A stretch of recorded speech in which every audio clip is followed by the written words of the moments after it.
so Will of the Feywilds is travelled with you, and all of you are lined up, looking over towards Loomlurch, which is the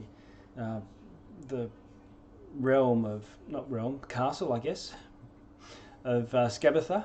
It's an enormous tree which has been felled, not of old age or anything, it was by intent, and it might be about 50 feet across the diameter of the trunk.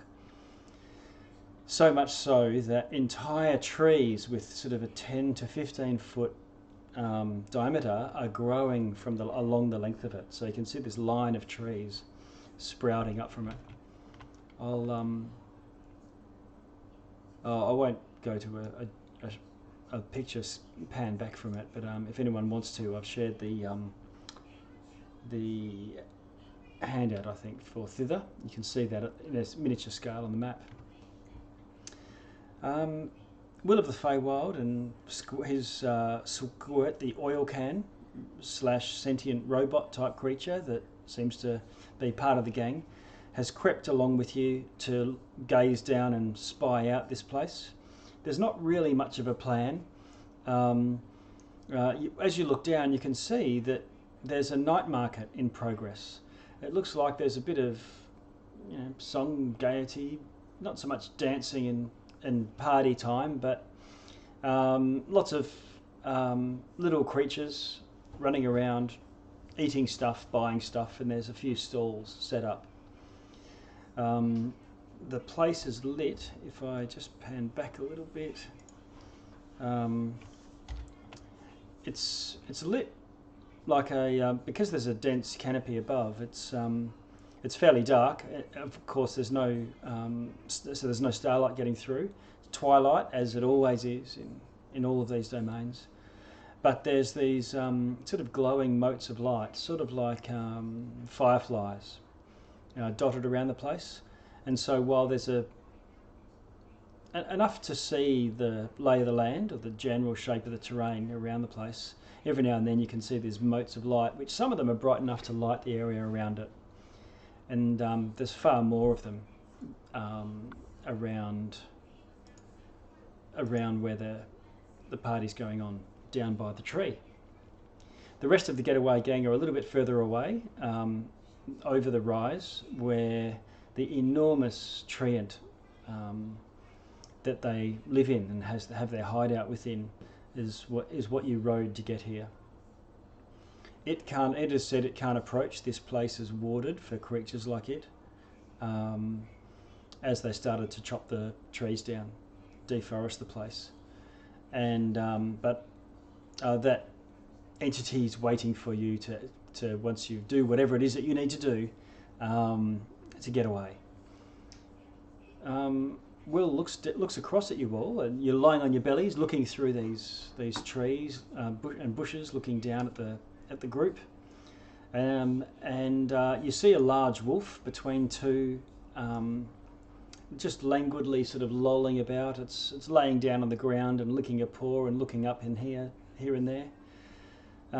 Other smallish creatures, humanoid, chattering away, bartering. And Will says, well, I said we could cause a ruckus, and there's something going on behind me. I can hear. I might need to go. We'll see. In a sec. The what can I see? Yeah, no music either. So I guess I'll throw it over to you. What do you want to do from here?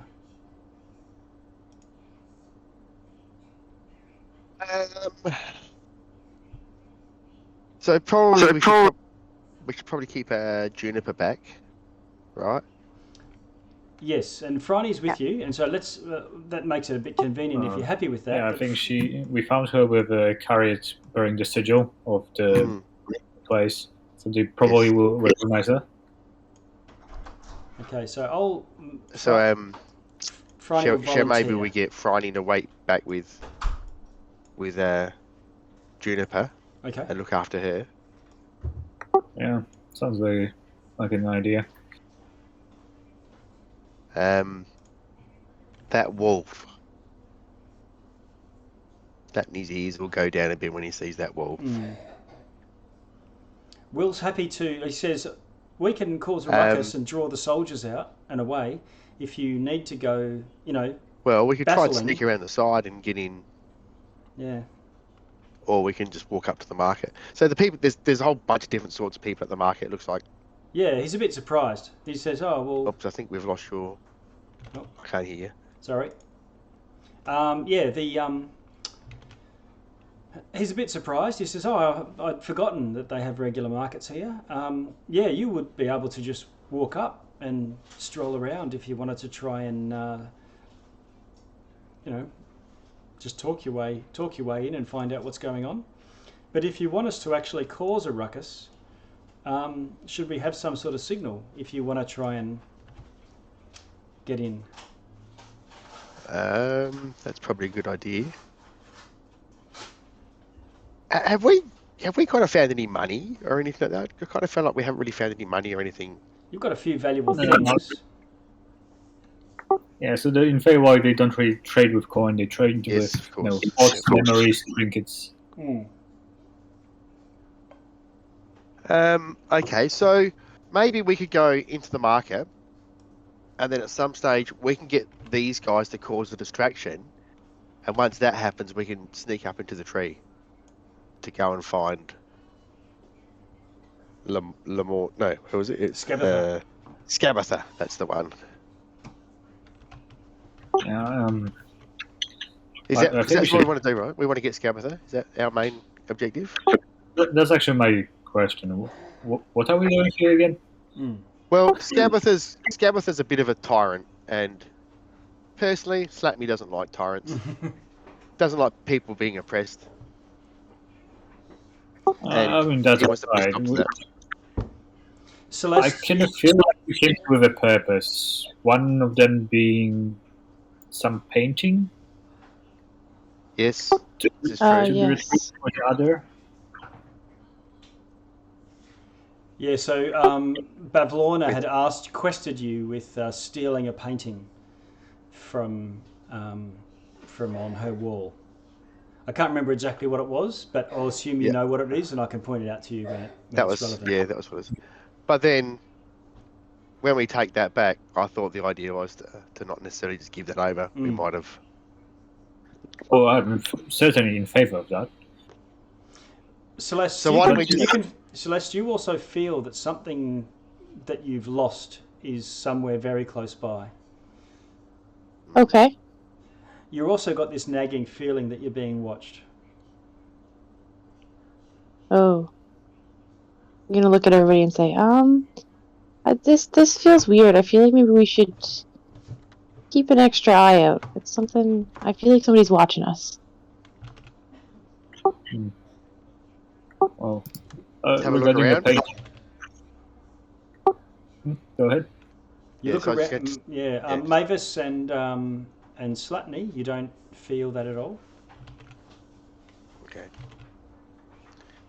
Well, okay.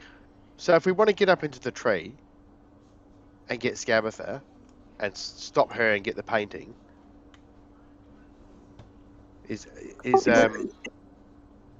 yeah. I think the order of things is quite important. The other one, Lorna. Well, the deal was that we steal the painting. Well, once the owner of the painting is dead, it's not really stealing, it's more looting. I'm sure she won't mind the difference.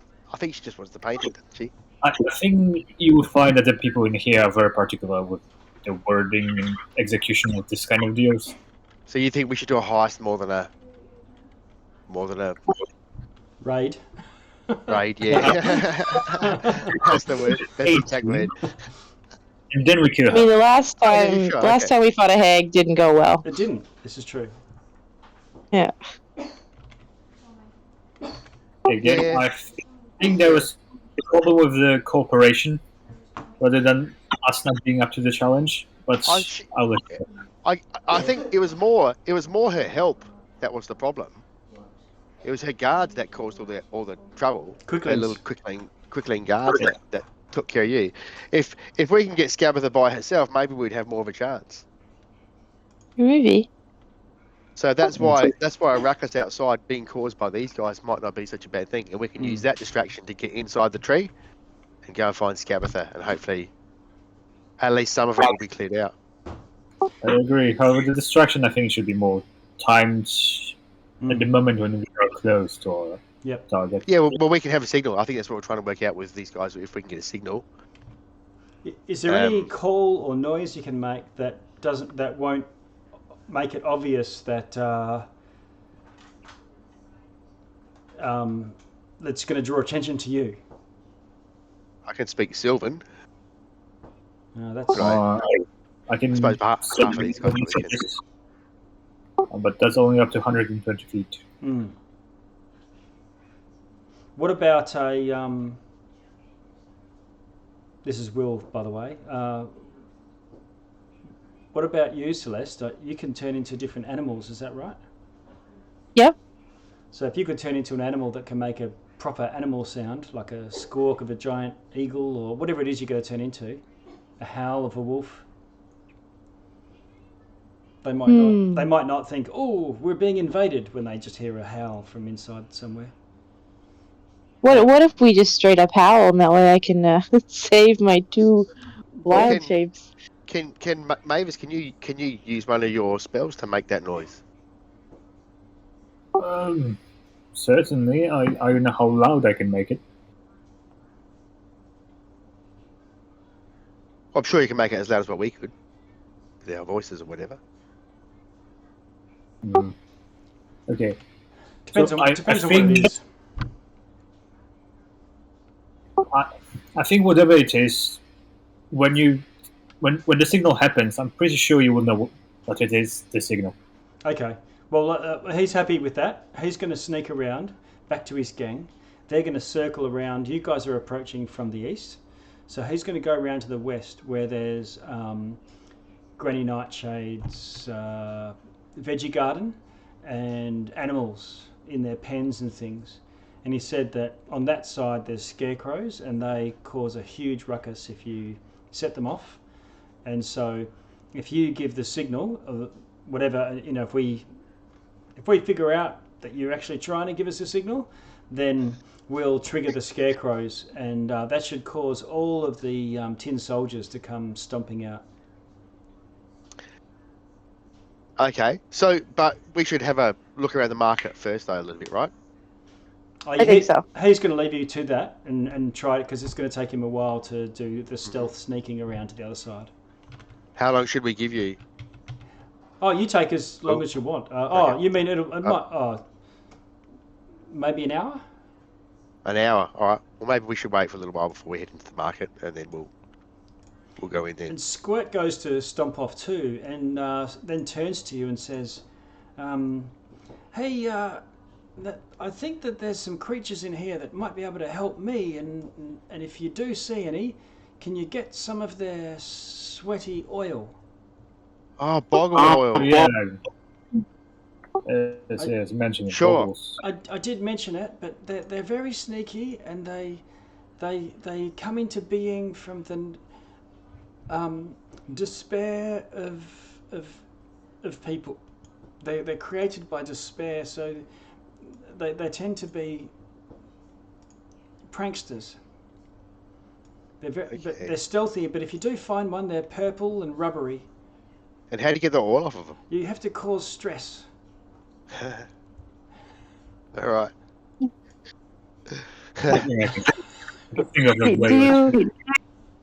you have any kind of container we can put the boggle oil in? Oh, I don't think I have anything. It's like a jelly. You can almost pick it up in one hand, and it'll start to drip between your fingers, but it should... Okay.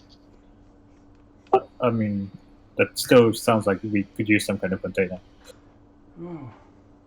He rummages around.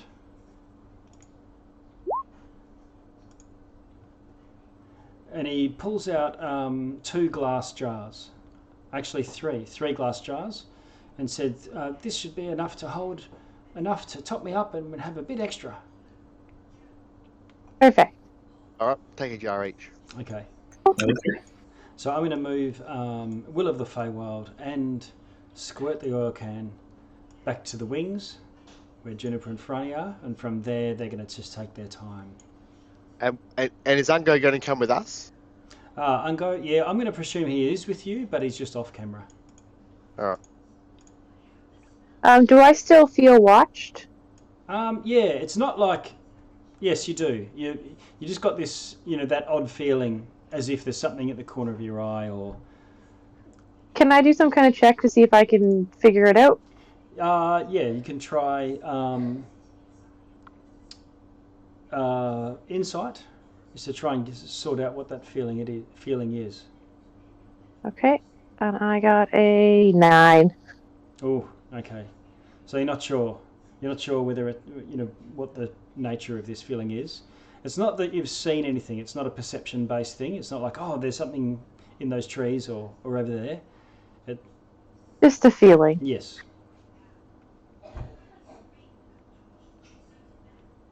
Okay, so I think we should maybe kind of cut around and enter from over here on this bridge. So it looks like we've come from that direction. Okay. So do you want to backtrack back with Will and then approach across the little river?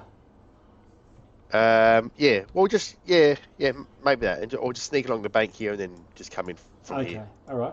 So as a group, let's see. You make your way through. There's quite a bit of saplings, bushes and things, giving you a lot of cover, bearing in mind that it's also night. And you go right along the banks of this ravine. It looks like the river that you had been following. At one stage it was a lot wider, but for now it's just a stream, and it's clearly cut a much bigger ravine through. And you find your way to an area where, at the base of the tree, where a rickety bridge crosses, but it looks like there's roots and things all twisted up from the underneath it. They make a bit of an archway, and you can sort of slip between those, no problem. And you're now at the base of an enormous tree. And you can look along it. It goes for, 100, 150 feet easily. Bigger than any building you might have seen in town from where you're from. Wow. All right. Shall we just casually walk in to the market together? The market. For possibly for future reference, Mavis would try to, keep track of the surroundings, kind of like how far it is from the wall of the building to some bushes, things like that, like a mental map. Okay. Now we were all long rested and everything before we. Oh here, yeah, aren't we? you should be at full health, with whatever spells you need, and Excellent. And Argo takes a look at this group and says, "Oh, I'm going to stand out. These look like they're mostly goblins. It's a goblin night market." And he said he's going to hang out by this tree here that you've just passed and observe. Be careful, Ungo. Yeah. I'm not a big fan of goblins. I hope none of them know me. Yeah. They call me the pot dodger in my area. Ah. Okay, and you can see there's quite a few goblins. Looks like they're all from different tribes. They're dressed very differently. Some in sort of technology and goggles and helmets and whatnot. Others look almost barbaric.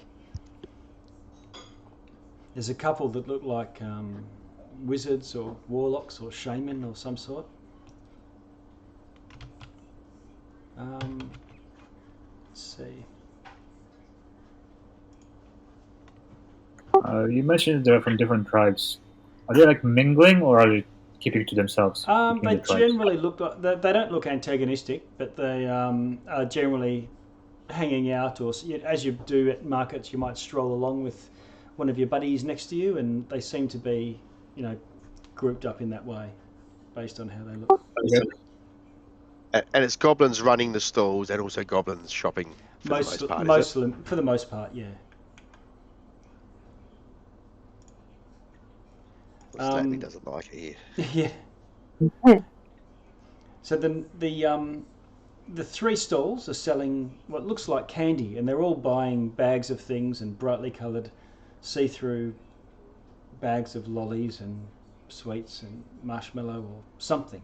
But from this, I guess Celeste, you're the closest. You're only 10 feet away from one of the closest of the. You can see the lollipops and things on the stalls. Windows are carved into the side of the tree opposite you. You can actually probably see those on your map. And there's 2 goblins working each stall. Oddly, there's this whole affair is seemed to be being overseen by another goblin. You can see in the red. I'll just ping. Oh yes. And that goblin is a little bit odd. Looks like it's got a helmet made to look like an upside down toffee apple. And is he like walking around telling people what to do or something? Or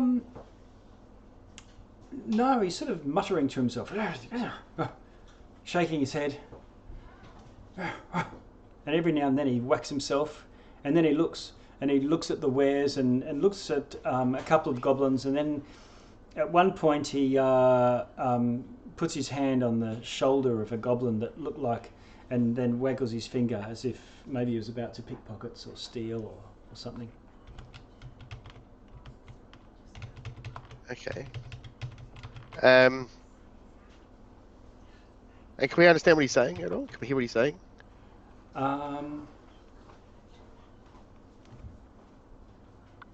Yes, they're speaking in a accented common, so yes.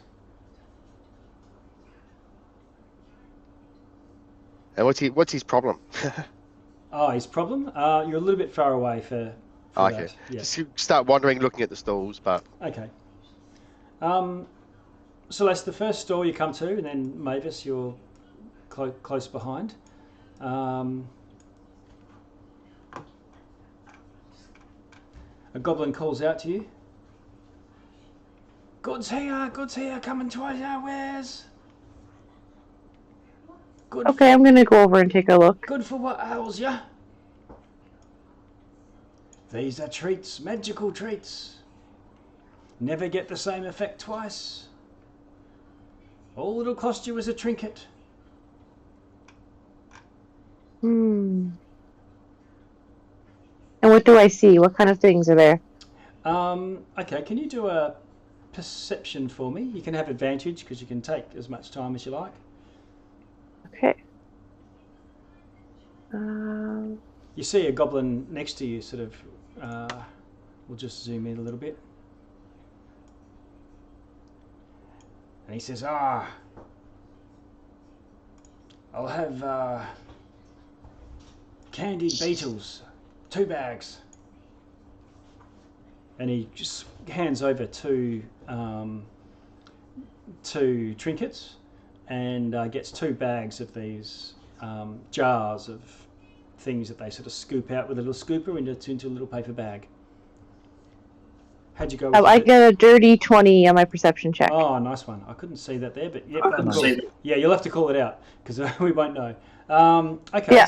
so you can see that these look like hard candied beetles of all different shapes and sizes, and so they've, if you think of those rhinoceros beetles, and it's been dipped multiple times in toffee. I think I'm going to. get I'm one going for to buy Uncle. one. Get one for Uncle. He'd love it. Oh yeah, I do have a trinket from when we fought the Herringons. Okay, so cross off your trinket, and he says, you'll love these, and gives you a bag, and then looks at you expectantly, and the one next to you is going, crow, they're squishy on the middle. Do you want me to try one right now? Is that what you're He's looking at me for? Yeah, he's got his hands clasped expectantly. And it's a whole jar of them, right? If I try one, there's still going to be some left. Well, not a jar, but there's a a mixed lollies bag of a few of these beetles, so yeah, you can try one. And I look back at you guys, and I guess I'll try one. Crunch. While it looks disgusting and it crunches, you crunch through the candy, which is actually quite thin. Once you crunch in, they're actually quite delicious and very sweet. The inside of these beetles looks like it's turned into some sort of caramel type stuff. And can you roll a d8 for me? Yep.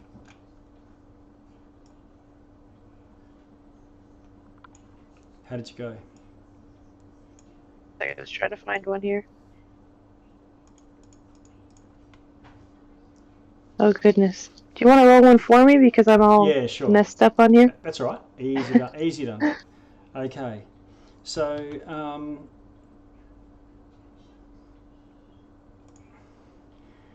you crunch this candy and you feel yourself, you look across at Mavis and his head starts to go down. Mavis, Slapney, also, I haven't seen that effect in a while, and Celeste seems to grow and grow and grow and grow.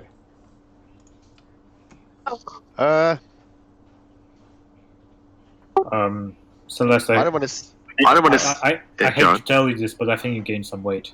Yeah. Are you sure you guys just didn't get really small? Pretty sure you've got a bit big there. Oh, this is a great time for this.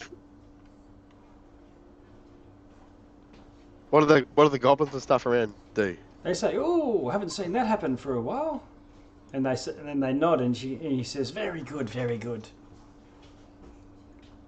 So and I ask him, how long will I stay like this for? A couple of hours, if you're lucky. Oh. Okay. And my man is gonna do this hiding your pain kind of smile. Yeah. That's the thing we need for the stealth mission. We're not really you're not really stealthing, but Celeste, you look about the size of not quite bigger than a Goliath, a furbolg, something like that. But being an elf, of course, you're still the same shape as an elf, so you probably look. It's as if you're striding around like the I forget the Navi from Pandora. Okay, so I'm not too big, but still pretty big. Yeah, and any of your attacks based on your size, so your weapons or whatnot, will do an extra D4 damage. Oh, nice.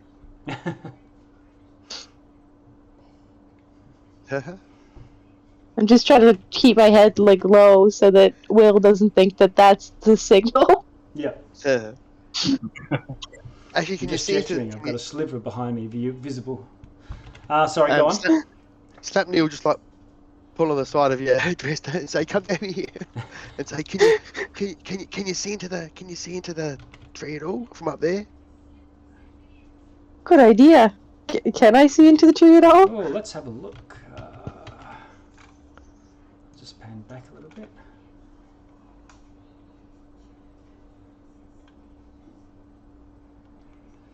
Okay, you can see that there you can't see into the tree, as in at the ground level, although there are what look like thick glass windows, those big archways that you could see. However, you can see that the three trunks that grow up, the closest one that's right near where you are, clearly has windows higher up, so you know that there's a second floor, and you're pretty sure, at least unless they're all completely dark or hidden somehow, but there's not similar lights further up. So you're probably looking at, inside the tree, one big long section hollowed out in some way or another, plus a few small, circular chambers or whatever is inside, a bit higher up of each of the three trunks. And of the three, is there any that look like larger or more opulent? Or each of the three are roughly the same size, growing from the main trunk itself. Probably the middle one is a little bit thicker. But that would have grown from, if you imagine a tree when it's upright, the very bottom branches are usually little bit more either broken off or wilted or whatnot. Okay. And the higher ones, obviously, the higher you go, the smaller they are. So how do we find out which one Scabbeth is in?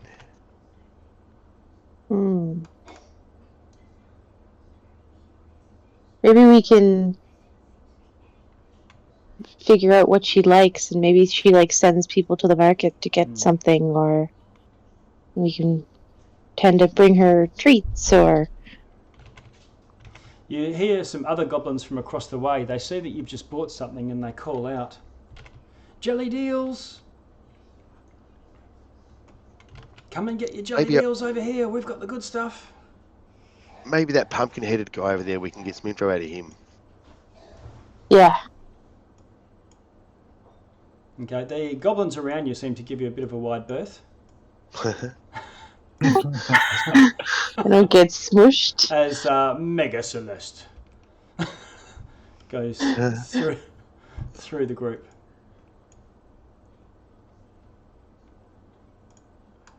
Somebody you walk over as well. You're stepping on someone. There he goes. He's going to slide out the back there. And looking up at you is this goblin. He has a toffee apple for a head. You cannot see any eyes looking out. The eyes look like they've just been carved in the toffee apple, and the toffee's chipped away. So there's a bit of rotten core. And yeah, he looks up at you and says, "Oh, you're enormous." I say, thank you? He said, and he starts to twitch his head. He says, "Not now, Travis." Who's Travis? Huh? Who are you talking to? Travis. My head got turned into a toffee apple. How'd that happen? It's a long story, but it hasn't been too bad. I got to be boss here. People call me Chucklehead. Chucklehead. Chucklehead. Nice to meet you, Chucklehead. Ah. Step forward. He says, "Oh, we have many wares." He goes into merchant mode. "They are delicious and disgusting all at once." I can confirm. So Slapney, he's just going to point up to one of the towers. Let's call it the first tower. And he'll just say to Chucklehead, "So does Scabbeth ever come down to the market?" Oh, she does sometimes, yes. She's probably resting at the moment. Oh, okay. Yep. Resting? Yes. Where does she rest? Oh, in her parlour. She'll be in the deepest part of there somewhere. Why do you want an audience with her? Maybe. Shut up! So, excuse me, Travis. We're talking to Chucklehead. He says, "Travis, I woke up one day and some swine of a bug had lain a maggot and it crawled inside my head." Oh. And he starts shaking it. He says, "Can you hear?" Is that Travis? Travis the maggot. Travis the maggot. He does give good advice when I think deeply on things, but it seems to be eating my head from the inside out. Oh no. So, would your preference be to not have a Travis inside your head? I guess, but I've come to terms with my lot in life. We each have our problems. to bear. What happens when Travis eats your whole head, though? Oh, I don't know. I guess I'll see what happens. Maybe you won't if he's eating your eyeballs. I'll pass on. As Okay. we are all, As we were, Mhm. we are all destined for the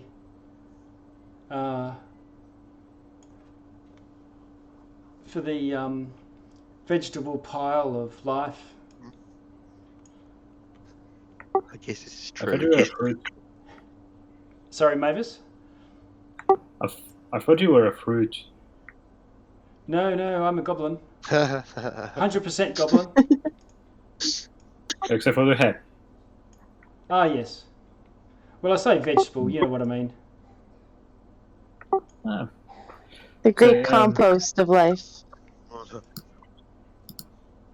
Would you say you would like to get rid of Travis, if it were possible? Oh, yes. How would you do that? Depends. Do you think that it would be possible for me to talk with Travis one-on-one? Well, I don't know. Well, I've heard him talk all the time, but no one else hears. Can you hear people outside? I think so. I think that might be good enough. Would you like to step away with me for a minute? Oh. This is highly irregular, but you seem like a nice enough chap. Do you have any traits? Yeah, I have a trick. The thing is, you cannot really listen to me. I don't So- go with strangers unless they've got lollies. I'm not stupid. Yeah, the lolly comes afterwards.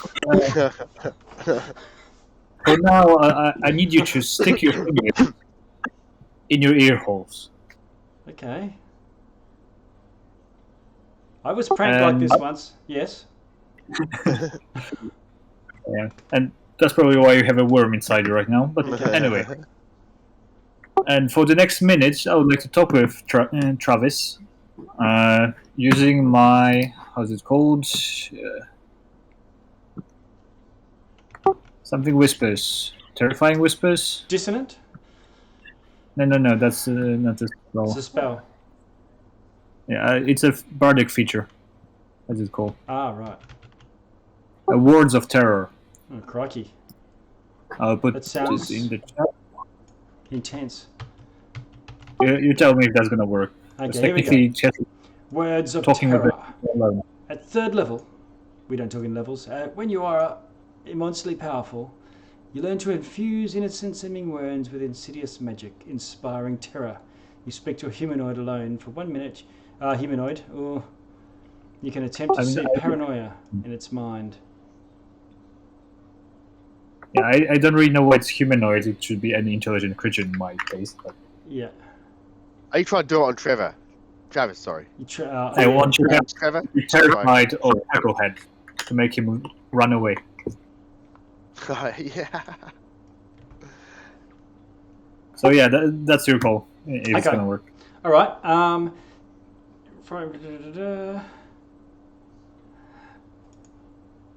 Okay, is it a saving throw or what happens here? DC. Okay, wisdom save. What's the test? Wisdom, and my DC is 14. Okay. All right. Yep. He pauses for a moment and sort of sticks his fingers in his ears, and Chucklehead does say, "Oh, it's gone quiet," but he seems to be cringing down the back there somewhere, but it doesn't come squirting out the sides or anything. Well, at least I tried. Yes. He says, "Well, thank you very much for trying. It's more than others have done." So while Mavis is doing that, Slapme's going to say to Celeste, have you ever heard of any sort of maggot that does this to creatures? I'm not sure. You can roll a nature with advantage, Celeste, if you want to. Oh, nice, a dirty 20. Oh, nice one. Okay. So you're pretty sure that this is what all of them do. Do I know how to get rid of them? You would expect anything that could remove poison or cure disease. Okay. Or a curse, for that matter, in this case. Do we know if Franny can do that sort of stuff? Possibly with the second level, whatever it's called, Lesser Restoration. Lesser restoration. Yeah, 1 second. Just seeing if Healing Spirit does that. I'm pretty sure. Oh, yeah, I'm not sure. Worth a check.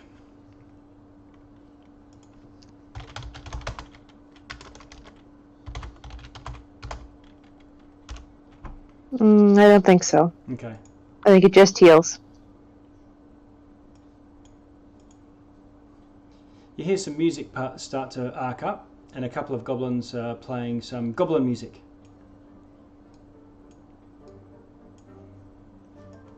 Nice.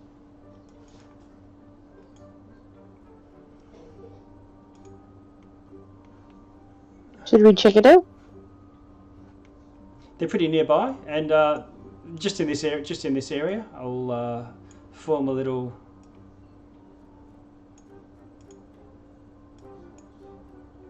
Goblin band. Yeah, goblin band. Well, The Goblin Quintet. do you think it's worth us just like, oh, did you come back over, Mavis? It takes a minute to do it. So. Yeah. Okay. Oh, we just had a chat about worms for a minute. Yeah. Okay. Wait. So when you come back, we'll do a little huddle and say, do you think we should get Celeste? I mean, so get Bryony to Ready? Yep. trying to help Chucklehead out. I think so. When we get back to her. All right. But like, don't make a special trip now, or For the purposes of Phryne's availability, assume you can make the promise or make the commitment, okay. and then tee it up sometime later. All right. Put a hand on his shoulder and say, Chucklehead, we think we've got a friend that can help you, pal, but just Oh. not right now. Okay. Well, that sounds good. What is there any way I can help you? Well, you mentioned before about possibly a audience with Gabatha. Ah. What would one need to do to get such a thing?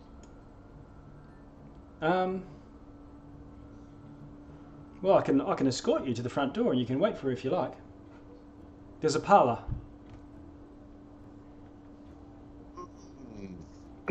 Yes. What? So, Go ahead, go ahead. Mavis. I was just saying, what if we wanted to give Gabatha like a gift, but we wanted to surprise her with it?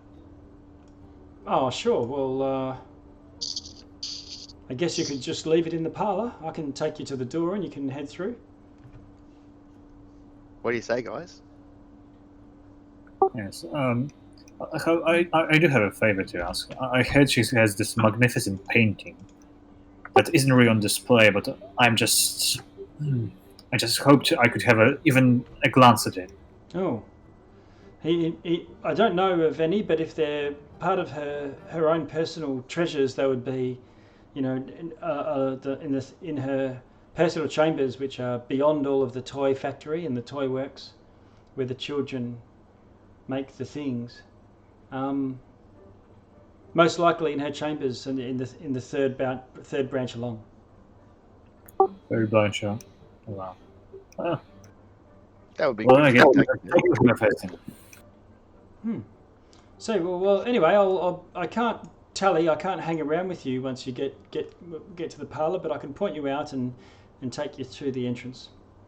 Come on. Oh, thank you. You're too kind. Whoops. Chucklehead. There we go. And he wends his way. Should we go now, or should we look around a little bit more first? A couple of stallholders say, "Oh, hey, hang on! You didn't buy my stuff." Do they look like they're all selling the same sort of stuff at the stalls? Pretty much, No, or- one stall is selling a different thing. They're still candy treats, but let me look. One is all a lollipop stand, and they're when you look, it's like what's those black poppy seeds, but rather than poppy seeds being on the outside, they're on the inside, and you need to crunch into the lollipop to get to them.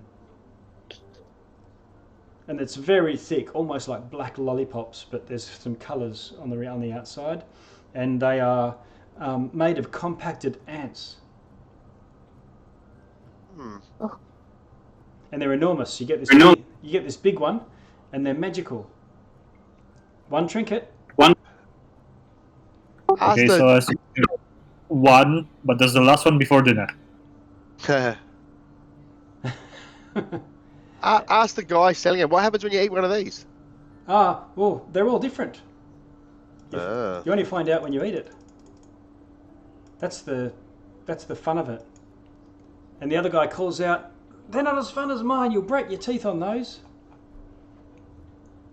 I have the softest, squishiest jellied worms." And what happens when you eat one of them? Just I know. I think random things, but they're much more powerful than jellied ants. And the other guy says, "No, they're not. Compacted ants are far superior to Can you give? Yeah, okay. jellied worms." Part of me thinks maybe eating one of these before going in might give us a little boost, but part of me also thinks I'm not hungry. Or that it might make you really big and noticeable. Well, or something else. I don't know. More importantly, do you have the trinkets to pay for it? Well, I didn't have any trinkets at all, actually. Chucklehead comes staggering back. Come on. Alright. Just a... So as if you want something, I could give you a trinket. Oh, that's okay. I think I'm okay without one. Okay. Before we go, I'm gonna ask the one who sold me the beetles, and be like, so will all of the beetles in this container make people big, or do they all do different things? Well, I'm not sure. I think you might have been the lucky one. The bag is enchanted, so you might have consumed the magic, but they'll still be delicious. Oh, okay. Maybe if you keep chewing them as you go along, it will prolong the effect, I guess, maybe. Okay. So you can stroll along, but like with a bag of popcorn. So is there any of the other goblins there? Are Yeah. they walking around eating stuff? Yeah, you see a couple that And you're not too sure, but you see one, and he's got the similar effect to Celeste, but it's just his head. It's twice the size of his normal size, and he's sort of walking with his head on one side, holding it. I'm not eating their goblin food. And Chucklehead. and there's another one walking along with its finger out, and he says, "Oh, I told you not to eat that one." And there's a butterfly in its finger.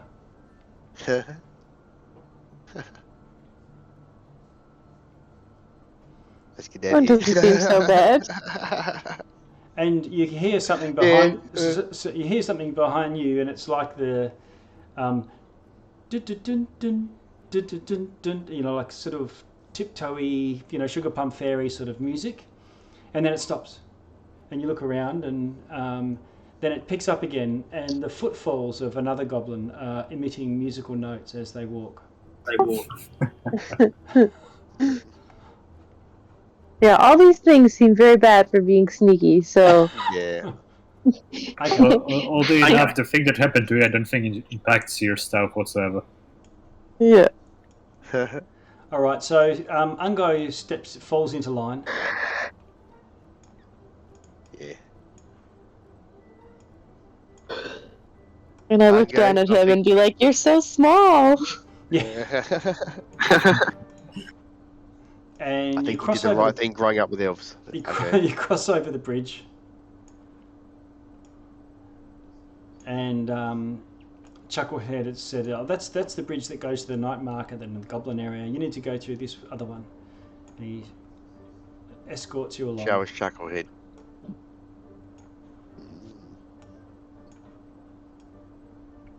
And you cross over another bridge.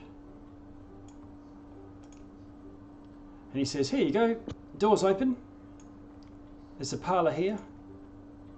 You could choose to leave your gift here, or I could go in and let Scabatha know if you prefer." That's okay. We prefer for it to be a surprise. Okay. He says, "Okay, well, don't forget me." We won't. And what should we say if we see anyone else besides Scabatha on our way in? Oh, What should we tell them? just say you're here with a present for Granny, Okay. I guess. No worries. And then Chucklehead makes his way back to the market.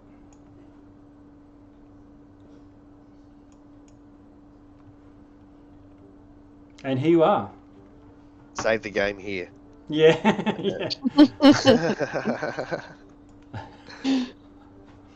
All right. Well, shall we go in and have a look, guys? Yep. Well, hey, what's the rule Yeah. for entering someone's house? I can't remember what the rule is. Rule of hospitality. So people are required to give you hospitality. Okay, right. So we're allowed to go in Yeah. and ask for hospitality. All right. Let's head in. Okay. And you find yourself, let's see, in a parlour. This chamber is nestled between two twisted walls of twisted roots, and they form an archway above you. So this is right in the base of the tree before you get to the solid trunk proper. There's a door to the north, and through the gaps in these twisted roots you can see the eerily beautiful woodland beyond surrounding you, with those dancing fairy lights all over the place, the fireflies and so on. The door is opposite the footbridge that leads into the room, and in the centre of the room are 4 armchairs encircling a small table that looks like it's been laid out for a tea service. In the corner of the room there's a painted wooden box, probably about 3 feet on a side, and there's a crank protruding from the side of it.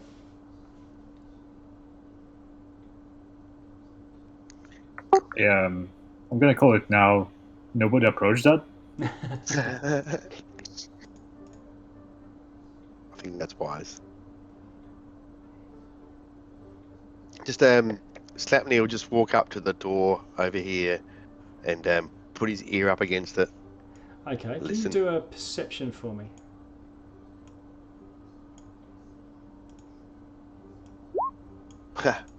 One. Oh, okay. So this is a very solid door, and you can't hear anything through it. It sounds like door. Yeah. Uh-huh. His ear's up against the wall instead of the door, probably, I think. Yeah. Mavis, that box looks fascinating. I'm sure it does. Did I so, see you using some magic-y spell before where you could touch things from a distance? Oh yeah, I can touch everything I want from any distance. But Maybe I you really could- don't have this thing. Okay. Well, what do we want to do? We want to try and get through this door? I guess. So there's 2 things on either side. Those are cabinets. Yes. Not with just yes, cabinets, little sliding doors. I will try to open this one. Okay. You open it up and you see there's a few more cups in there. Looks like that's where the tea service would normally be stored. They're absolutely filthy though. Well, it looks all very dainty and neat and everything. The cups look like they've never really been washed, just sort of tossed out.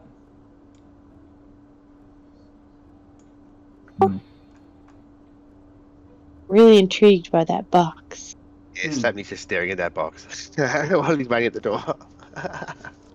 It seems funny that Mavis is the one that's telling us to be cautionary here. I know.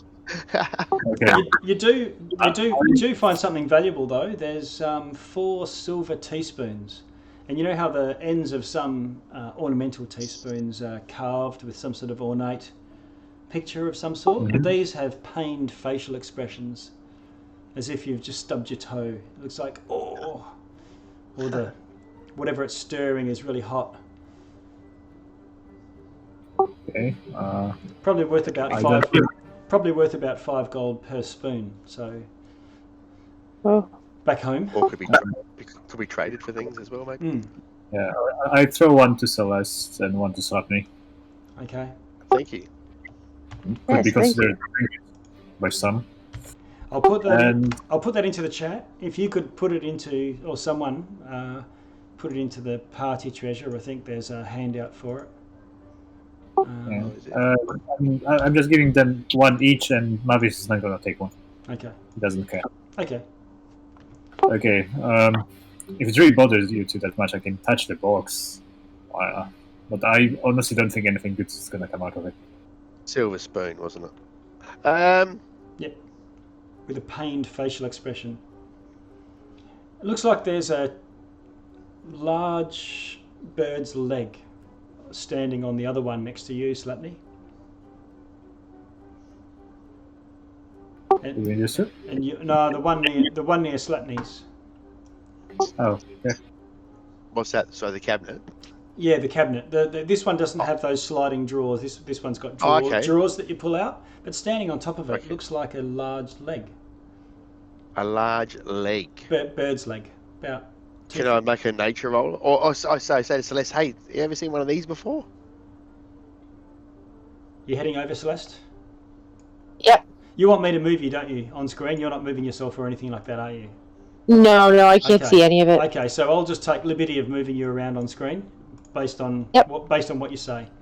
Okay, so Celeste, you can determine pretty easily that this looks like a chicken leg, but it's oversized, and from your size, looking down on top of it, you sort of glance down, and you can see that it's actually a candlestick. There's a cup in the top, so it's made of bronze. Probably worth about 10 gold, again as a curiosity.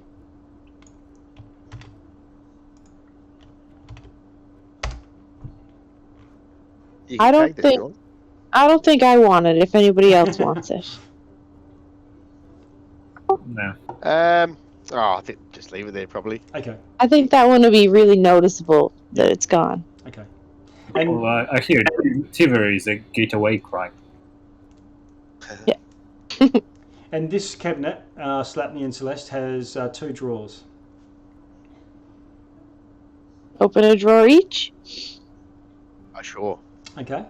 Between the 2 of you, you find a scroll. Unravel it. Have a look. Sure. Okay. Don't need to do that. Yep. It doesn't mean it looks like magical writing to you, Slapney. Then, mate, Looks a little bit maybe confusing. can you read this? Celeste, You're learned. Celeste, you can. Celeste, okay. Celeste, you can read it, and it allows you to speak with plants. Oh, Spell scroll with speak with plants on it. There you go. Could be do, handy. do you want it or do I take it? No, go ahead. You can. And you're the only one who can actually use it. I think that one's a good one for me to have. Mm. So, can we move on, or do you want me to touch suspicious objects in this room? Well, I mean, this is her parlor, right? It's not like, people shouldn't be in here. So why would there be something terribly bad or dangerous in here? Maybe it's just here for kids to play with while they're waiting. Maybe. Yeah, you're right, Mavis. Let's just keep going. You're right. While they are in forced labor. Maybe this is one of the things they make here. Hmm. Maybe there's something in it that will tell us information. So, Yeah. Would we know what that device is? Yeah, Like, it would look like a Jack in the Box, child's toy. yeah, so Difficult to make, probably pretty expensive. from my experience, it's a lot of noise.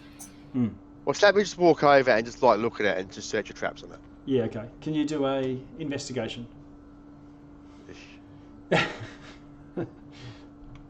What do I get there? 7. No, that's not much good. Yeah, it looks perfectly fine to you.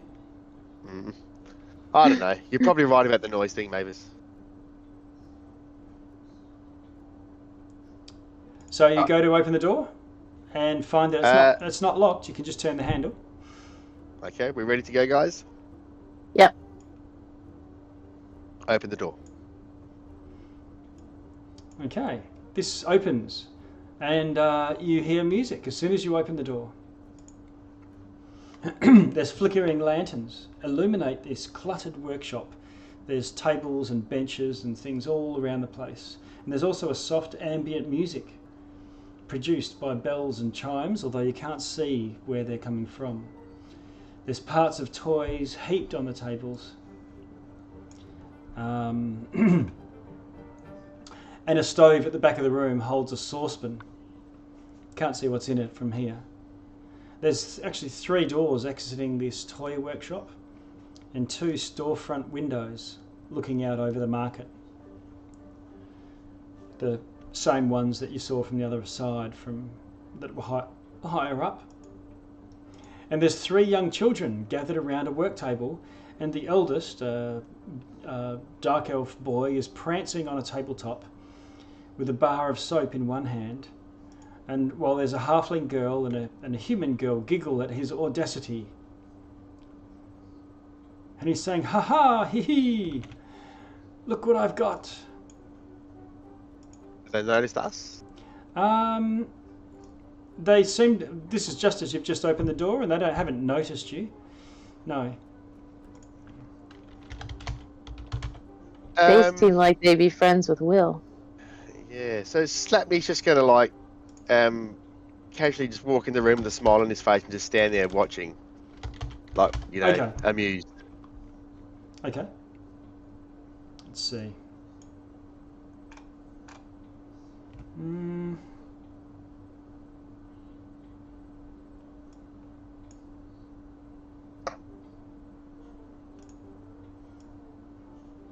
Okay, eventually they both they notice you and turn. I'll just put one in here. There we go. And they get quite a shock. Slapme will say, "Well, that was quite a show, wasn't it, Mavis?" Can you roll a persuasion with advantage for me, Slapney? 10. So, with advantage? Oh my god. That's with advantage. Okay. Maybe he should be quiet. Okay. Yeah, they look to you, and the girl looks like she's very frightened and is about to dash. She hasn't actually run off yet. And the other 2 sort of look quite perturbed, and they sort of go quiet watching you. Slapme just put his hand up. A quick question: that person in the middle of the table, is that another child or? Yes. Null. Here's one dancing on the table Yeah, showing yeah, off, the right? drow boy, a human and halfling girls. Are there any kind of chains or restraints that they're chained to the table or anything like that? No, they're not. Okay. I'm gonna look at the little girl and say, "Don't be scared. Don't be scared. I liked your guys' Okay. dance." Lady twice the size of a normal person. Don't Yeah. be scared. Yeah. They look wide-eyed at you. Let's see, and and the girl looks up at you and says, "Wow." Celeste, where you are, approaching the workbench, you can see a rocking horse in parts, and Noel is sort of looking in your eye now because he's standing on top of the workbench. Go on, tell him. This nudges the halfling, and he says, "Well, I wanted to get some milk from the kitchen. I'm very clever, you know. I stole a key, but instead of just stealing it, I pressed it into this soap." And he holds it up quite proudly. And then I put the key back. The key for where? Well, the key to the kitchen. Kitchen's locked. That's where the milk is. Milk. So how did you plan on making the key from the soap? Did you? Well, we've got lots. Is there some metal around? We've got molten metal over on the stove over there. We use it for making the metal parts of our toys. And looking around the room, these toys are absolutely freakish.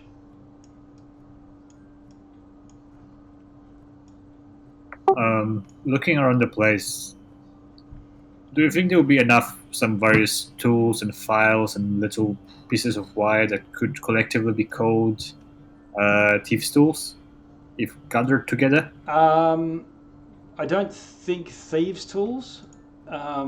Something to use for opening a lock. They're really tinker's tools, but they could try to use them to try and pick locks.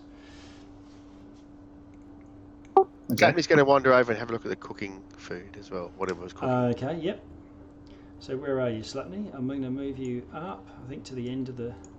Oh, okay. Sorry, I thought it was over there. He's proficient with cooking, so he might where is know. it? Oh, sorry. You're right. That's where you... I moved you to the wrong end. Yeah, so the stove is just over here. Stove's huge. There's molten metal, like a saucepan of it.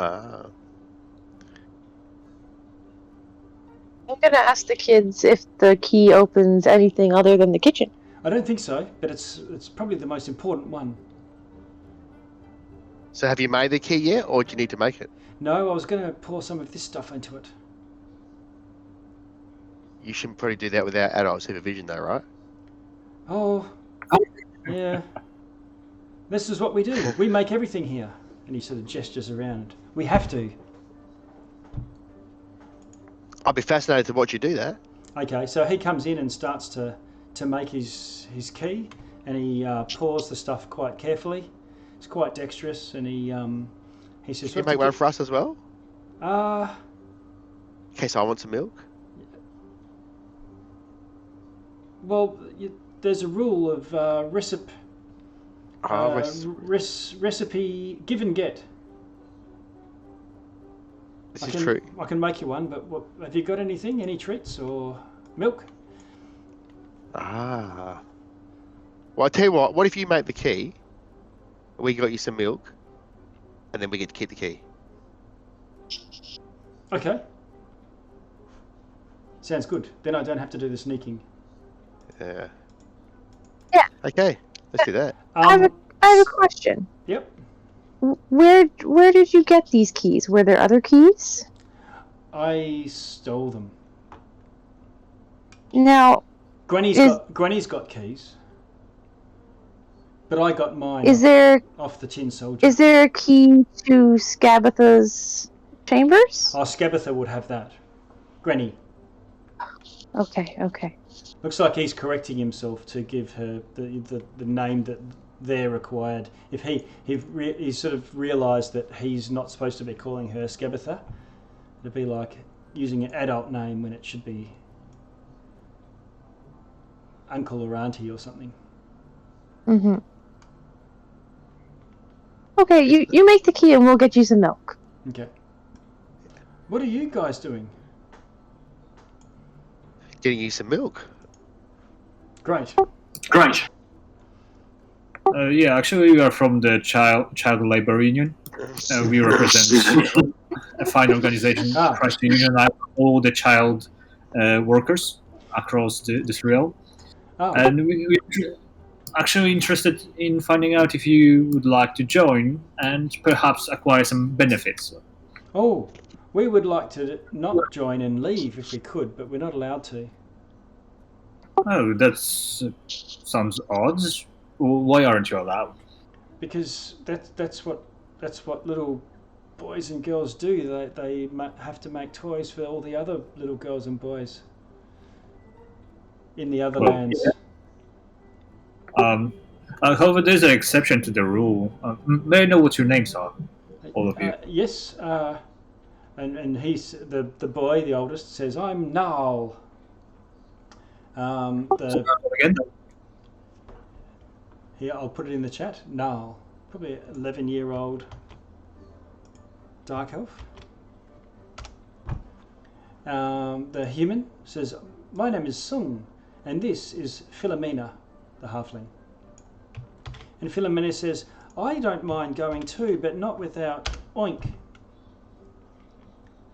Who's that? my piglet. It's in the barn out the back, out the side there, with all the other pigs and goats and things." Now, have we heard these names before? I feel like we might have. You yeah, could you roll a just a straight intelligence? I assume the party is. Or do you want me to? 18. 18. No, Okay. 18. Okay. You're pretty sure that they're not the names that you recall from when you were in the carnival or anything like that, Okay. and not the names of any of the names that came up from the getaway gang. Although they have might have mentioned names of kids that were still here. Okay. Because they're all escapees. Yeah. Oh, So tell you what, why don't you let's get you some milk, and then afterwards, when we're on our way back out, we'll see if we can convince Martin, Gabitha because I to think leave them with us. there's a terrible misunderstanding here. Just to make sure, your names are Nal, Sang, and Philomena, right? Yes. Does Philomena have an F or PH? PH. PH. Oh my goodness. See, so your names start with N, S, and P, right?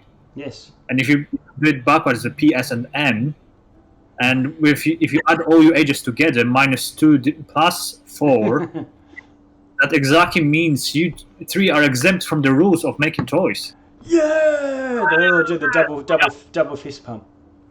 Yeah, make the rules. Yeah, we don't make the rules, we just need to enforce them, and as such, the rules, you are actually forbidden from working any further. Oh. Oh, they look a bit. You'll have to tell Pincushion. Absolutely. Where can we find Pincushion? She's our boss, and they point to the back door through the along the path. Celeste, when Mavis was giving his speech, one of the dolls sitting in the corner, its head turned and looked at him.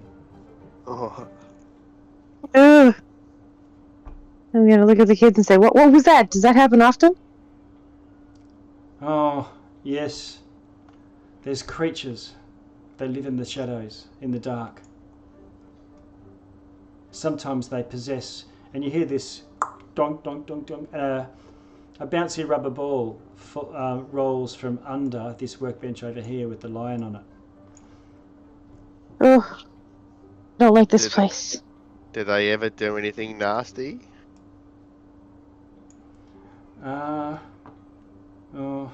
Nothing. No, nothing that we can talk about. Oh, Do they ever hurt any people? They scare us. Mhm.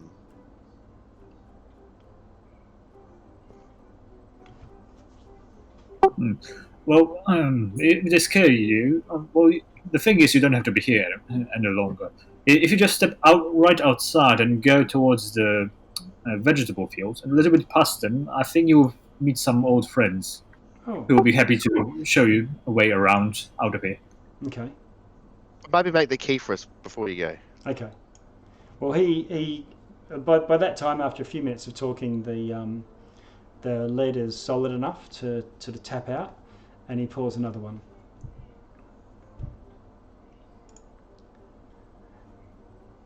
Okay, and I'll walk out as far as I can without, being too ridiculous, and try to send message to our child friends, Okay. inform them that there are some hostages Okay. being rescued. Philomena says no. I'm not going. I'm going to stay here until I find Oink. And where's Why Oink don't through you this tell door us here? where Oink is? And she points at the other door over here to the Okay. west. So there's that door there to the west. There's the one to the north. And is this a window here? Is it? Yes, you can peek through and have a look. Yeah. Slatney will do that. Now, I'm gonna ask the Philomena, if we go through this door to get Oink, what's on the other side of this door? That goes outside to the pens. Is there anyone Okay. out there? No, lots of animals. Are they friendly animals? It's a bit creepy. Can Slapney see anything out the window? Pig, Like you can anything see, animal? yeah, you can see pigs and goats. Can you point out Oink from here? Oh, Oink is the little one. You can see it.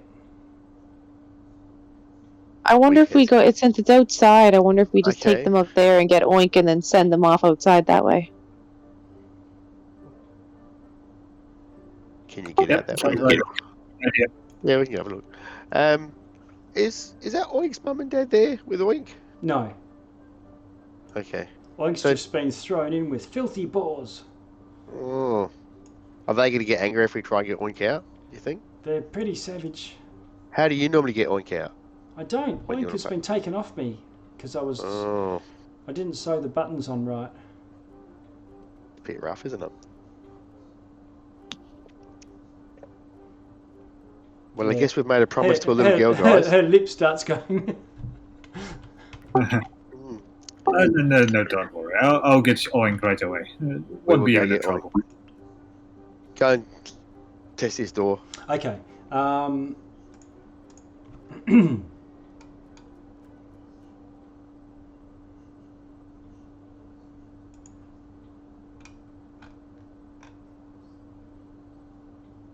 Okay, you open it, and it opens without objection. I'll move it for you.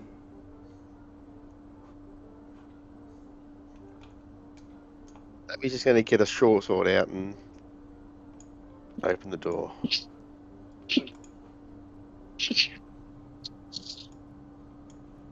Okay. Mavis, Slapney. You make it through the doorway. Celeste, it's a bit of a squeeze. You're about to move through too, Celeste. Mavis is heading off towards the pig pen. And there's a monkey with two drums.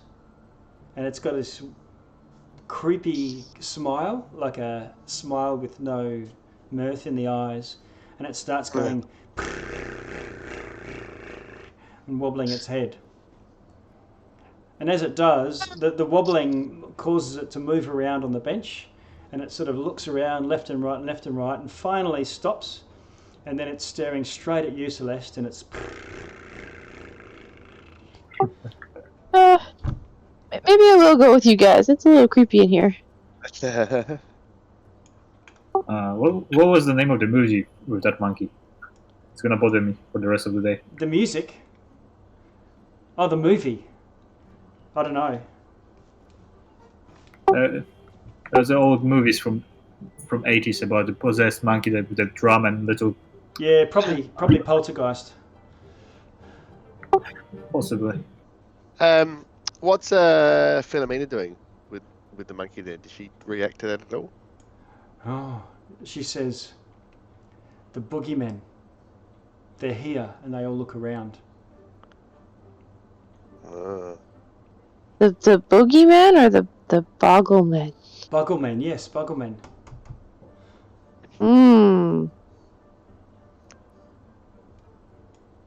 Did you want to come outside with us for a moment, Philomena, while we get Oinky?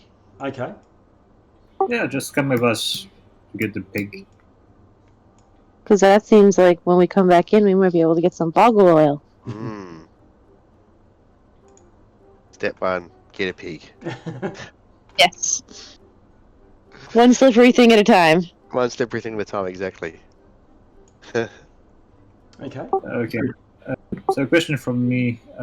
How many pigs are in the pen? 5 or 6. 5. 6 counting oh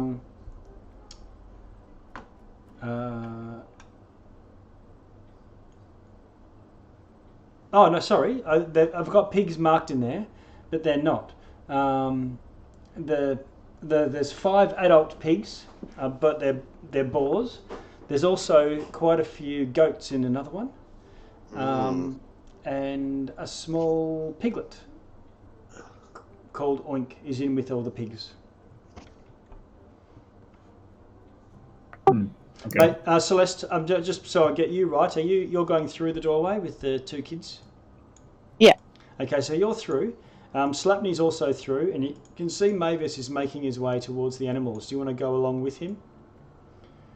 Yes. Okay. And I'm going to kind of try to look as non-threatening as possible. Okay, so if you do either animal handling or nature, it's your choice. If you want to try and approach these animals without getting them hostile or anything. I'll do the animal handling. I've got something up my sleeve. I got an 8. I'll can I help? Because I'm good at animal handling, so can I help and give her advantage? Yep, you can. 12. Okay, so you hop over the fence, and the goats give you a wide berth and look at you, and the pigs pretty much ignore you. Oh, nice. Oink comes over and sort of snuffles over to your foot. I'm going to pick him up. Okay, you pick up Oink and make your way back over the fence. Nice. I'd also like to point out Celeste is fine with goats, but I am terrified of goats. Yeah. So Yeah. that was... And you make your way back to a gleefully clapping Philomena, who says, "Oink, oink, we are reunited." She's very dramatic. There you go. Like, all right, now you guys need to go quick. Quick, you have to go find the other friends. Okay, and they move out quickly. And the 3 of them go through to the parlour. Nice work, Celeste. Thanks. Yeah. Good pig wrangling. Yeah. You see a bit of movement over where the displays are of some finished toys. Whereabouts is that? Over here and here, to the west. Oh, sorry, to the east. Slapney's going to get out both swords and just have a look. Okay. From where he is. All right. The first thing you see, Slapney, is a happy nesting doll. You know, one of those ones where you pull it in half and it's probably got more inside it. And it's moving. No. Okay. But what did we see? Did we see? You say we saw some movement? You saw some movement. You headed over to where the movement was. Okay, right. Yeah. Mavis, you see a stuffed lion, and it, like a teddy bear type lion. However, this one, instead of having like bits of felt for teeth, has got real needles and real bloodstains in its mouth, just to give it that authentic look.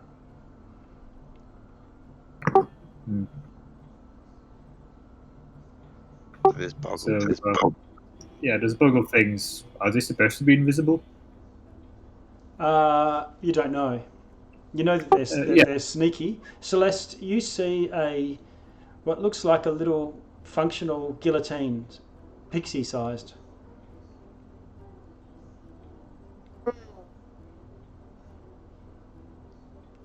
I'm gonna go over and check it out. Okay. Say, what kind of toy is this? This isn't a toy. It looks like you could guillotine your finger off with it. You lift it up, and it's actually quite heavy. It's got like a lead weight on top of the razor blade. I would not use that. No. So, like, these boggles, they thrive on despair.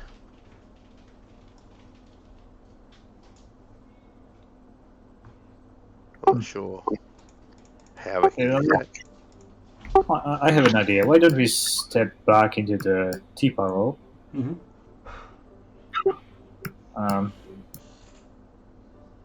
At least so that I have around 20-foot radius without any of you guys in, Okay.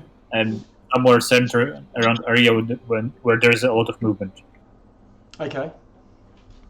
And what are you going to do? Okay. What are you going And I will try to sleep in that area. to sleep? Okay.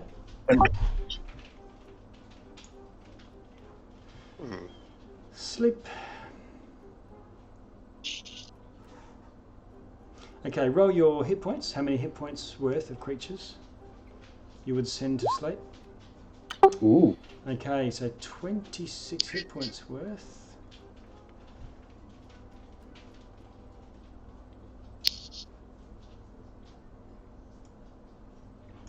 Okay, so cast it over to the north, up this area where you next hear something creepy happens, and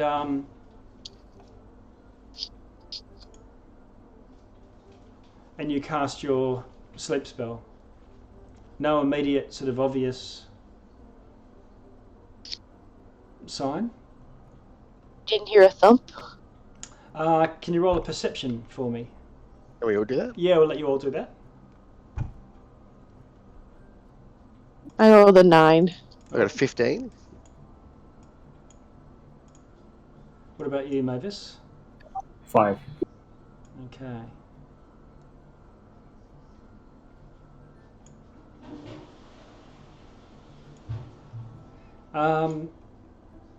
You did hear a bit of a thump or movement of something over here to the north. Go That ahead. means you're going to wander up there. Okay.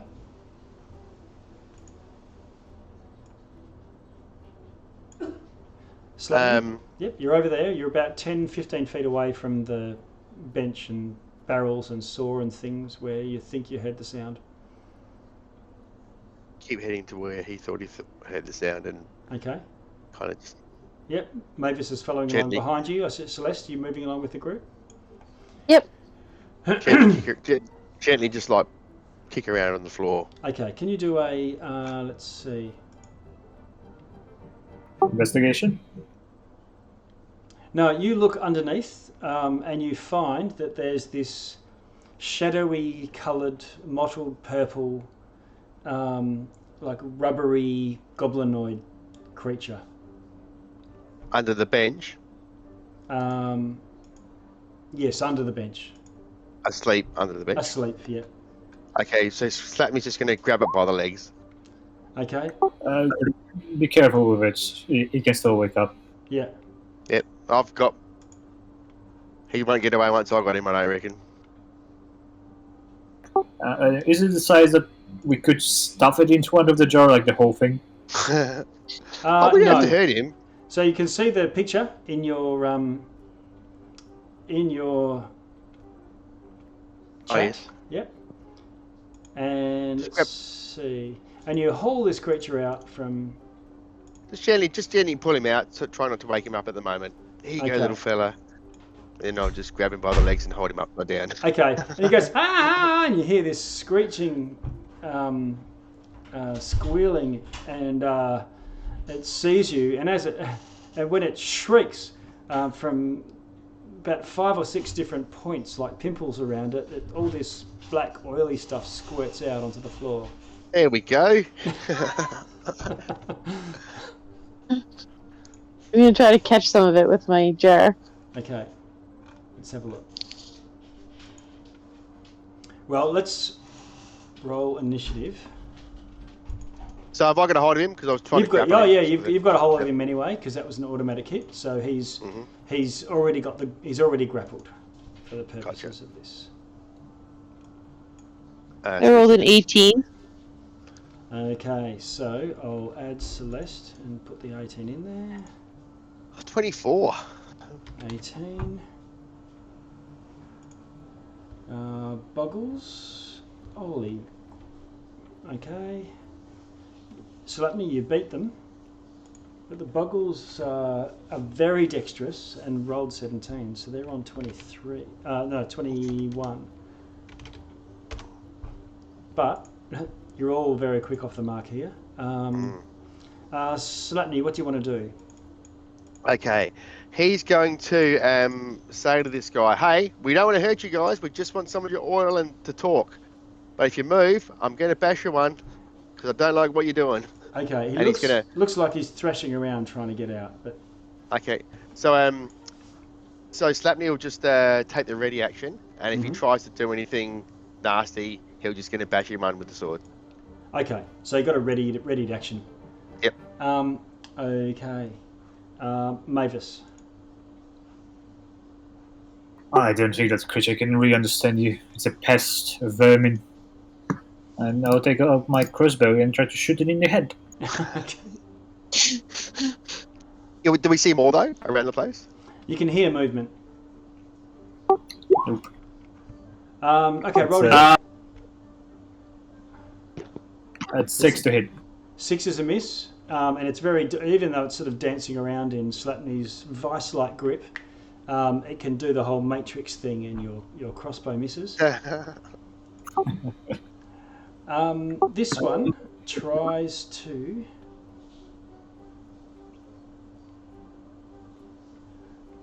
Okay, this one tries to escape your grip. Because it's so slippery, you're trying to grab a greased pig, wriggling around. It has advantage to try and escape bonds and end grapples. So it's tricky. You can use your acrobatics or athletics. Slapney, it's up to you. And it's gonna try and do an acrobatics roll. All right, here we go. Oh, I got 13. Okay. I'm just going to roll twice for it. It's got a 20 and a 5. And it's its action to do that. So it slips out. Alright, so can he bash at one then? Yes, you can. Alright. Here it comes. 13. 13 is a miss. It dodges it. They're slippery little suckers. And Celeste, for Celeste, because she's enlarged, does she have a bigger reach? No, she's size large, but it's still just a 5-inch reach. Okay. And it runs But off. I get an extra D4, right? Yeah, D4 damage. And it runs off through here. Mavis, that lets it run through past your turn, but I don't think you're armed with a melee weapon to. I have a crossbow out. Yeah. Okay. So it sprints off. Did we get some oil off him already? That guy? Oh yeah, there's a puddle on the floor at your feet, definitely. Yeah, cool. Oh, perfect. Yeah. And you hear this screeching sound, and another one comes diving out, and it launches like a leaper monkey up at your face, Celeste. Oh. Okay, is it my turn now? No, it's now going. Oh, okay.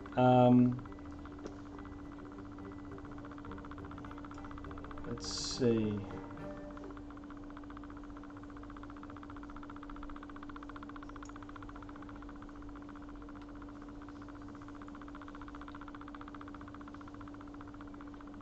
One inch deep. Okay, so and it runs around.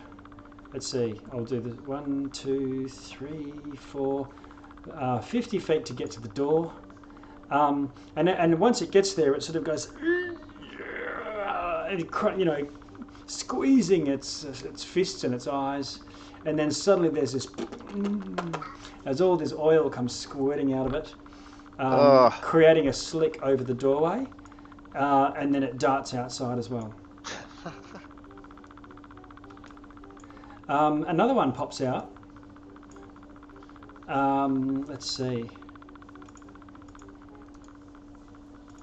It's right next to you, Mavis, and it was under the table all along, in the central table where the doll's head was spinning around. And it seems to slice its hand down and then pull reality open and then look either side and then step inside and then close the curtain and is gone at the end of that turn. Okay, show off. And goes through some sort of little rift of some sort.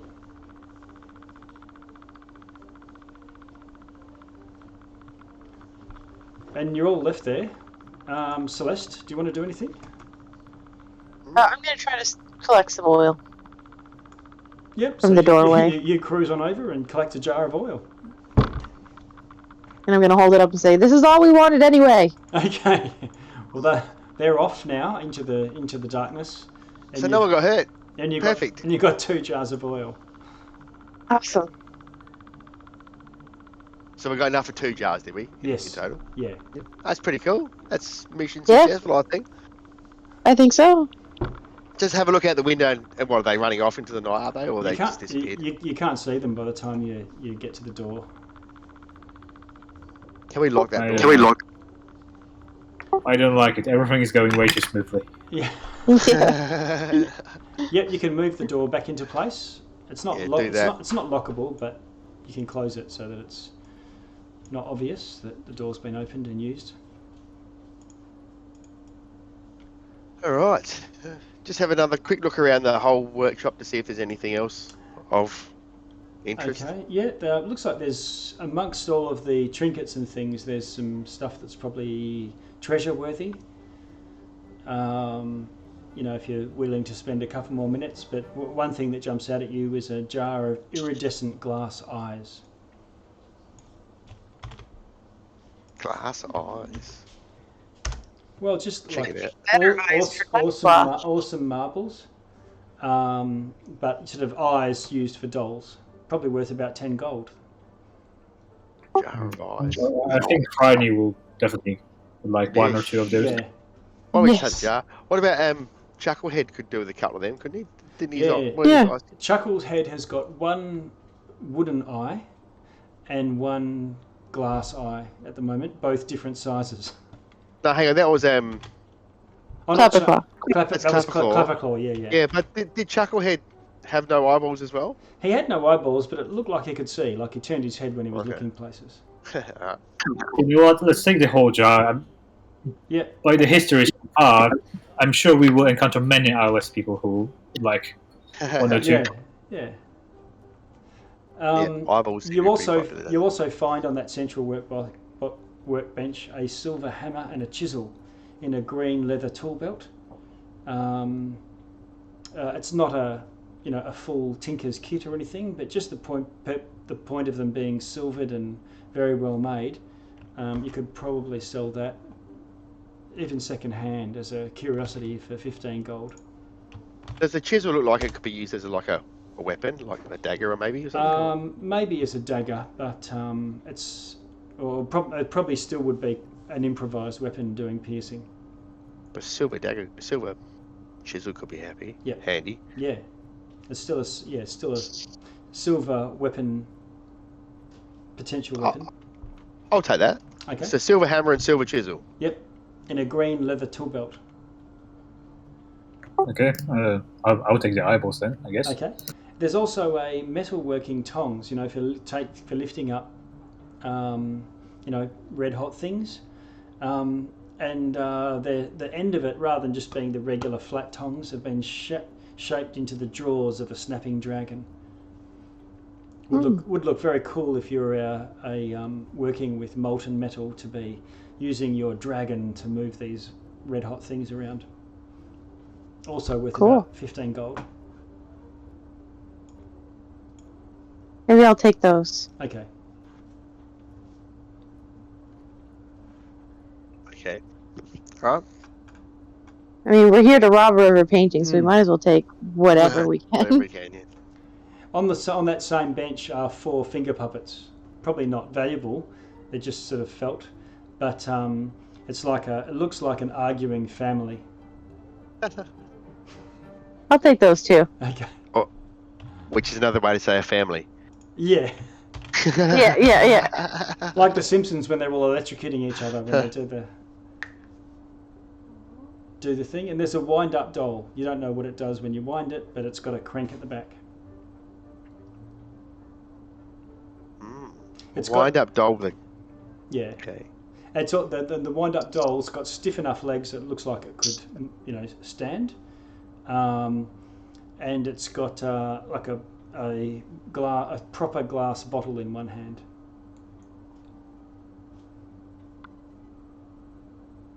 And what? Okay, so it's things we can stand up and you could like pull a cord or wind it up or something, Yeah, and it would yeah. maybe walk or something. Do something, yeah. Can we, without making it do it, can we like investigate it to see what we think would happen if you wound it up?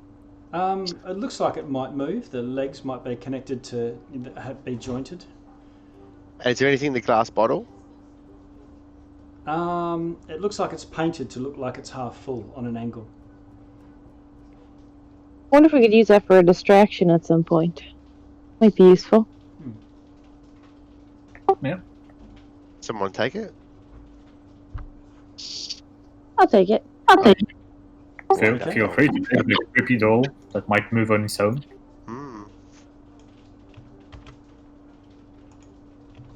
I'll put that into the chat as well. All these are going to the chat. Mm-hmm. Last thing that looks complete looks like a little cardboard box of playing cards.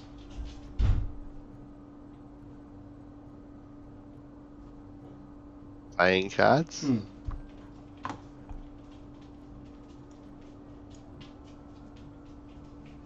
Sounds like Have a a- Mavis to me, or a bird thing. Just take a couple of cards out and have a look at them. Okay. They're the same, just black on one side, but on the side that's got hearts, diamonds, they've each got a picture, and all 50 of them are a different picture of a weeping child.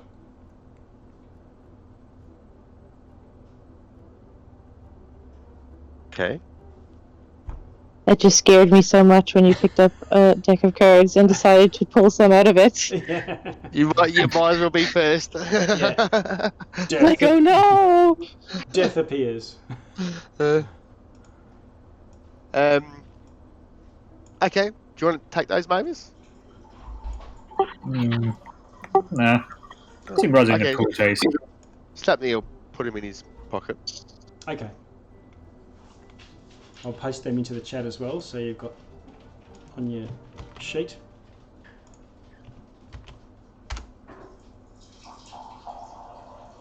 Okay. And you find yourselves at the end of the room now. You've probably walked about half the way along this length of the tree, by your estimation, Mavis. And there's a door. Okay. You know what? I think before we go, I'm gonna have a hit of the true sight spores, Okay. just in case. In case you're wondering, I can stop anytime I want. It's not like I have to do it. Just to be useful.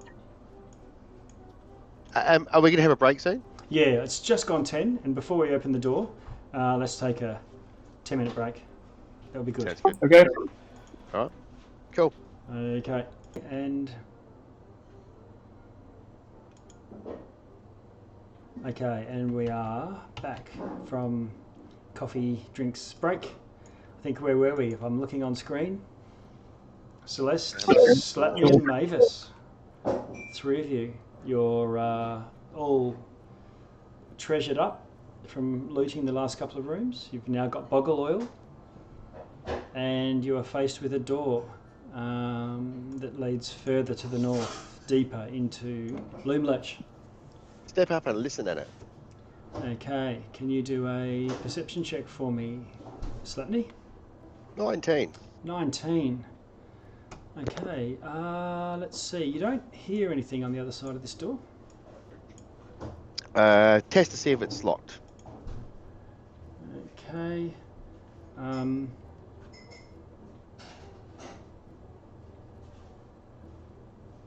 Let's see.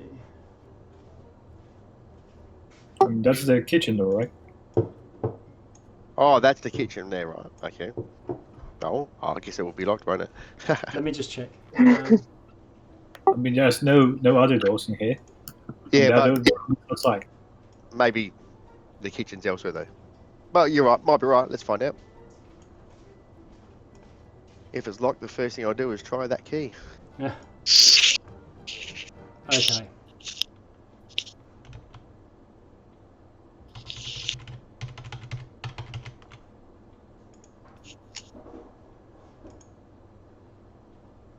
Oh yeah, and just a reminder before the break. Maybe schedule to something, something. Snorted. You're going to snort some of your true sight powder. Yeah, I already marked it off. Okay. Was it just the one that you had? Sorry? You had one when you first got it, and then you collected up. We got another one from the second ring. Okay, so this is the last of your true sights. No, well, I used just the one. I have one more. Oh, you still got one up your sleeve after this. Okay. I've got one as well. Oh, right. Crikey. I'm so generous. I think we all harvested some at one stage. Yeah. I think it's gonna expire on us soon, though. Yeah, it's got a use by date. That's gone off. Let me see. Sorry, I'm just. Oh yeah, here we go. Workshop. Okay, you try the door and it is not locked. Oh, open it. Look at Slapney. Look at these guys. Raise his eyebrows and then open the door. Okay, Slapney, you open the door and you're faced with a round room. Okay. 10 brightly painted structures resembling little wooden houses, like the ones you might see at the beach for getting changed in, or and they're lining the walls of the room, and it's tiny. It's probably about 4 feet tall. Each, 3, maybe 4 with a peaked roof. The houses are about 3 or 4 foot tall. Yeah. Yep. And they have a hinged door at the front. Otherwise, it's just like a square, like a rectangle. 4 of the doors are open though, and look empty. The other 6 are closed, and there's a narrow staircase ascending, hugging the wall. And is that a doorway on the other side as well, leading out? It is. There's a doorway directly opposite, and there's also another one of those painted boxes, 3 foot by 3 foot by 3 foot cube, with a crank handle, and a hinged door at the top. Should have asked the kids about those, shouldn't we? Yeah. All right. Slapney's going to step in. Okay. And just go up onto the first couple of steps on the stairway there. Okay. Let me just. Okay. So you go up. He'll have his swords out. Okay. You hop up a few stairs, and you can see after about 6 or 7 steps, there's a landing, a small landing. The circular staircase continues to spiral up, but on the landing there's a door. Listen at that door. Okay.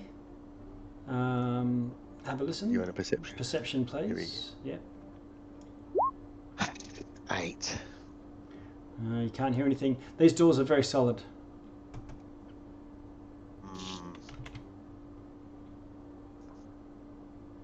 Just like look at the houses. See if you can see. Can you see inside? Like this, maybe this one across here. Yes. Can you see inside from where he is? Yeah, it looks empty. It's just an empty box with like a seat or something inside it. No, there's no seat. It's only a couple of feet across, but 4 feet tall, counting the roof, the peaked part of the roof. Creepy as hell. What do you think, guys? Do we? I think we should check out all the little houses and then go in that door. And Celeste, do you want to come into that main room, the circular one? Yeah. Okay. I don't Yeah, think I'll well, fit in any of the little houses, though. No. Mavis is in next to you, and Slapney's now sort of level with you, because he's up the circular staircase a little. Hi. Hello. Do the doors have other locks on them? Any means of lock? No, they just look like a portable toilet, about the same sort of shape and whatnot, but of course they're smaller.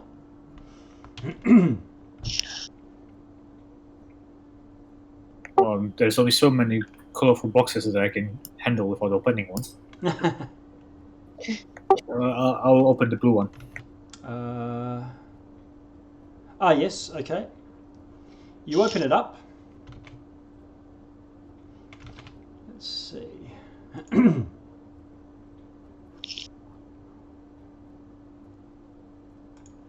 And standing inside is a 3 foot tall guard, a robot. It's got a round metal face, a metal helmet, like a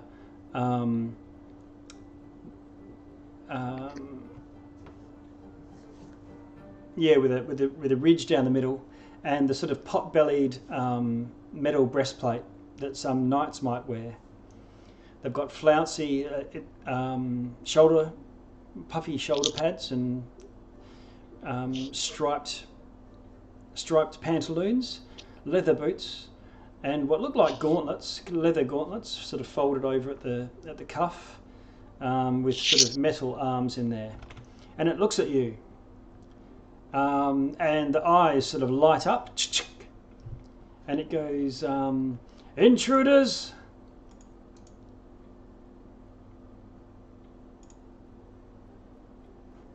And starts to call out First some sort of instinct is close the door. some sort of alert. Yeah, I'm wondering, are we rolling initiative or can I just shut the door? Yeah, initiative. Did you need to clear? Did you need to clear it from last time? I'll do that now. Remove turns, clear. Okay, so we're ready. Roll the 17. Okay, 12. Gosh. add turn. 17 for Celeste, 12 for Slapney. 12 for me as well. Add turn. The tin soldier gets. Where are we? Ooh, A nice. 2! Ooh. Okay, so I don't know exactly what that's going to be, but it's not going to be great regardless.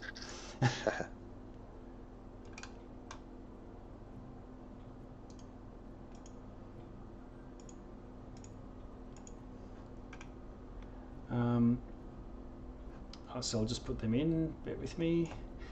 2, okay, and then sort. Slapney, I think you've got higher dex than Mavis? I'm not sure. Mine's 18. Yeah, okay. So, Celeste, what do you want to do? There's a guard here, it's calling an alert. I'm going to try to whack with my quarterstaff and see if I can quiet it down some.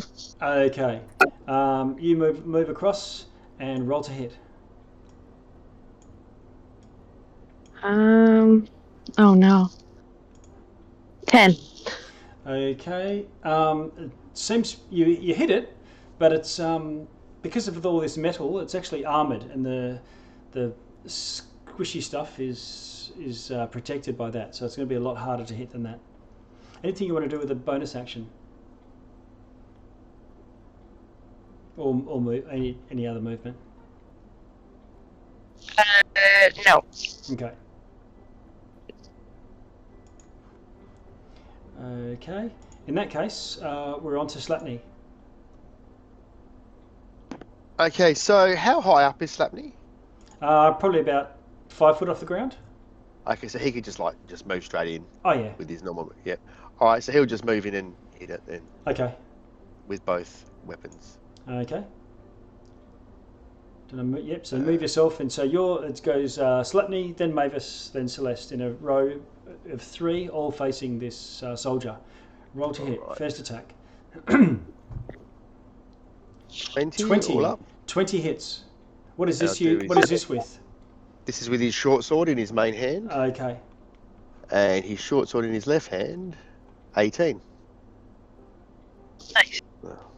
Both hit, do they? The 18 hits as well. Yes. Yeah. Okay, so he does 6 damage, and he does 5 damage. So 11 damage all up. Okay. So -6 and -5. So 2 big plang, plang, plang. You whack it twice, and knock it about a little bit, but it's far from defeated. Far from defeated. Okay. Yes.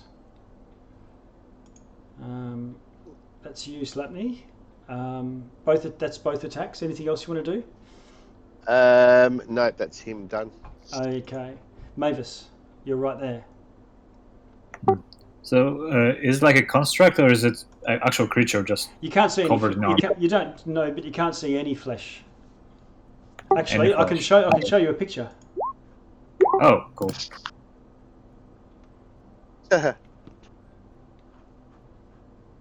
Yeah, I'm gonna go on a limb and guess not. Static. Doesn't have. Okay. I think this still should work. I'm gonna cast suggestion, Okay. and I'll say, "Look, now, why does it just calm down and go keep on walking until you see some actual intruders that aren't us?" Okay. What's the? Can you post suggestion into the chat? I did. Oh, I thought I did. Just a second. I could see the basics of it, but okay. Yeah, I clicked the wrong thing. That's, I think, Wisdom DC 14.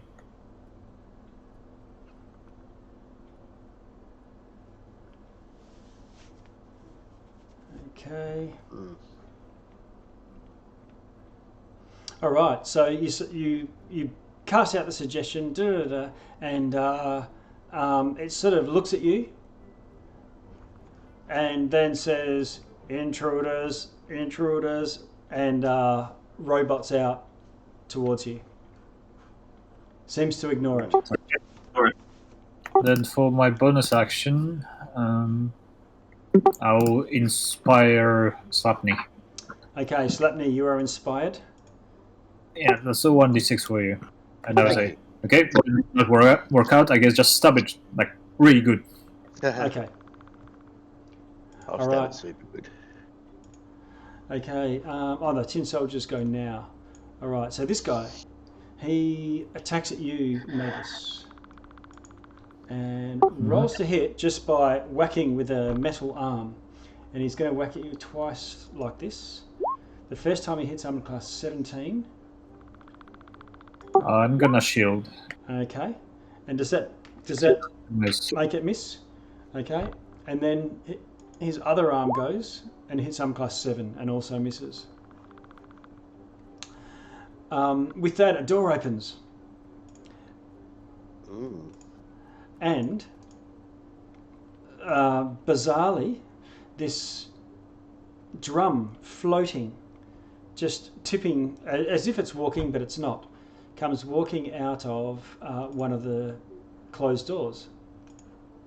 Did you say a drum? A drum. And it's going...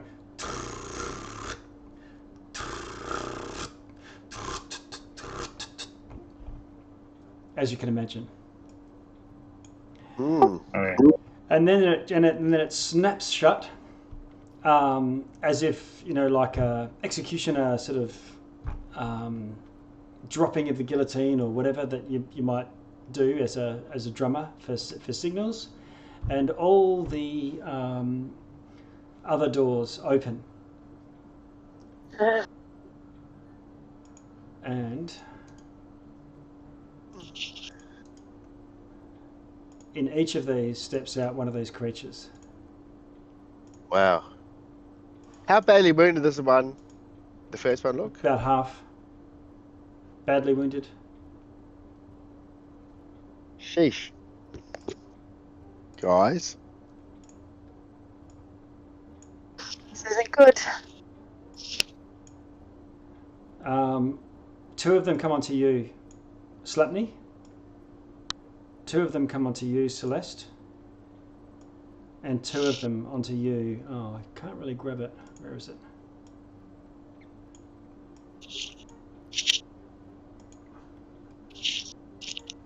Okay. Are we doing this, guys? And the drum waddles behind one of them on stocky legs, striking itself with a pair of drumstick arms. And a whole troop of these things come marching out. Of more of these things? Yeah, so there's 6 of them. Oh, okay. Like the 6 that we can see? Yep. Yeah. What? And 5 I can see. Okay.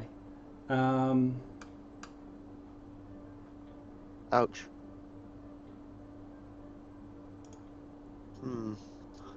Let's see. And that's their turn. They that turn activates them all, and they sort of come in to surround you.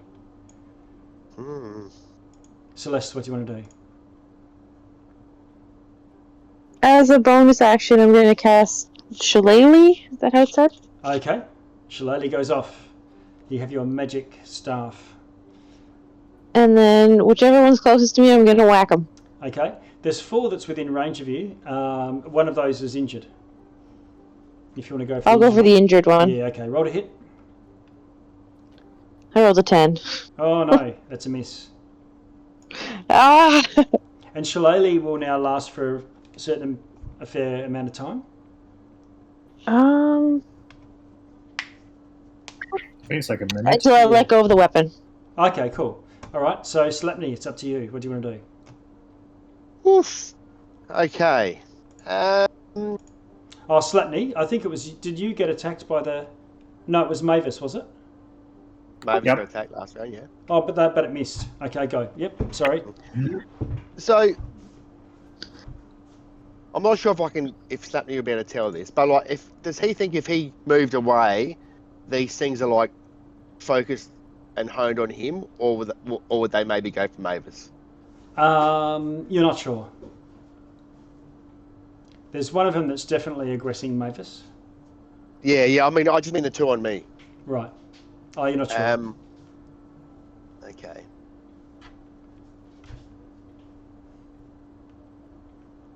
All right. I think what he's going to do is he's going to, as a bonus action, I'm not going to leave you there, Mavis. I was going to try and get out, but I can't leave you there, mate. He's going to, as a bonus action, cast Hunter's Mark Okay. on the one in front of him. The one that's injured or one of the uninjured ones that's come out? The 2 that have come out onto Slapney. Okay. All right. Yeah. So I put a skull and crossbones on it to show that it's now marked for death. Okay, he's marked. Okay, so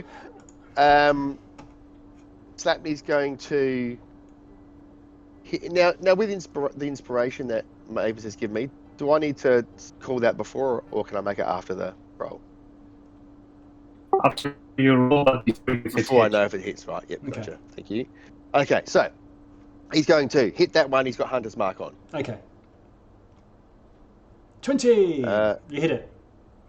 20. Okay, so he'll damage that and another die 6. So I'll just add the die 6 afterwards. Okay. So 7 plus 3, so 10 damage to it. Okay. Nice. Okay. Knocks it around. And with his Horde Breaker ability, he'll get a free attack on the other one next to it as well. Okay. That's not a bonus attack? No, Okay. just a free attack. On the one next to it? Yep, on the one right next up here. I see. Okay. Yep. 15. Yeah, I will use the inspiration. Okay. 21. All right, you hit. 8 damage. Nice. Okay. All right. and he's back up against Mavis. Okay. Mavis, what do you want to do? Don't you also have another offhand attack? I know. Hunter's Mark. Never mind. The one that's connected to me is already injured, right? Yes. Then never mind. I'll cast Heat Metal, but on this one. Oh, nice. Okay. Do you want to put heat metal in the chat for me? That's Concentration. All right. Any physical creature in contact with them it takes 2. Does it get a save, or is it just starts to heat up? No save. Okay. No save. I mean, you try to save to hold on to the thing, but it's like his body's metal, right? So I'm just casting it on that. Yes. Okay. So because it's metal, it'll do this. Any creature in physical contact with the object. The creature is holding or wearing. Okay, so you're just casting it on the creature, so it takes the 2d8 damage. Yeah, so that's 9 fire damage. Okay. Nice.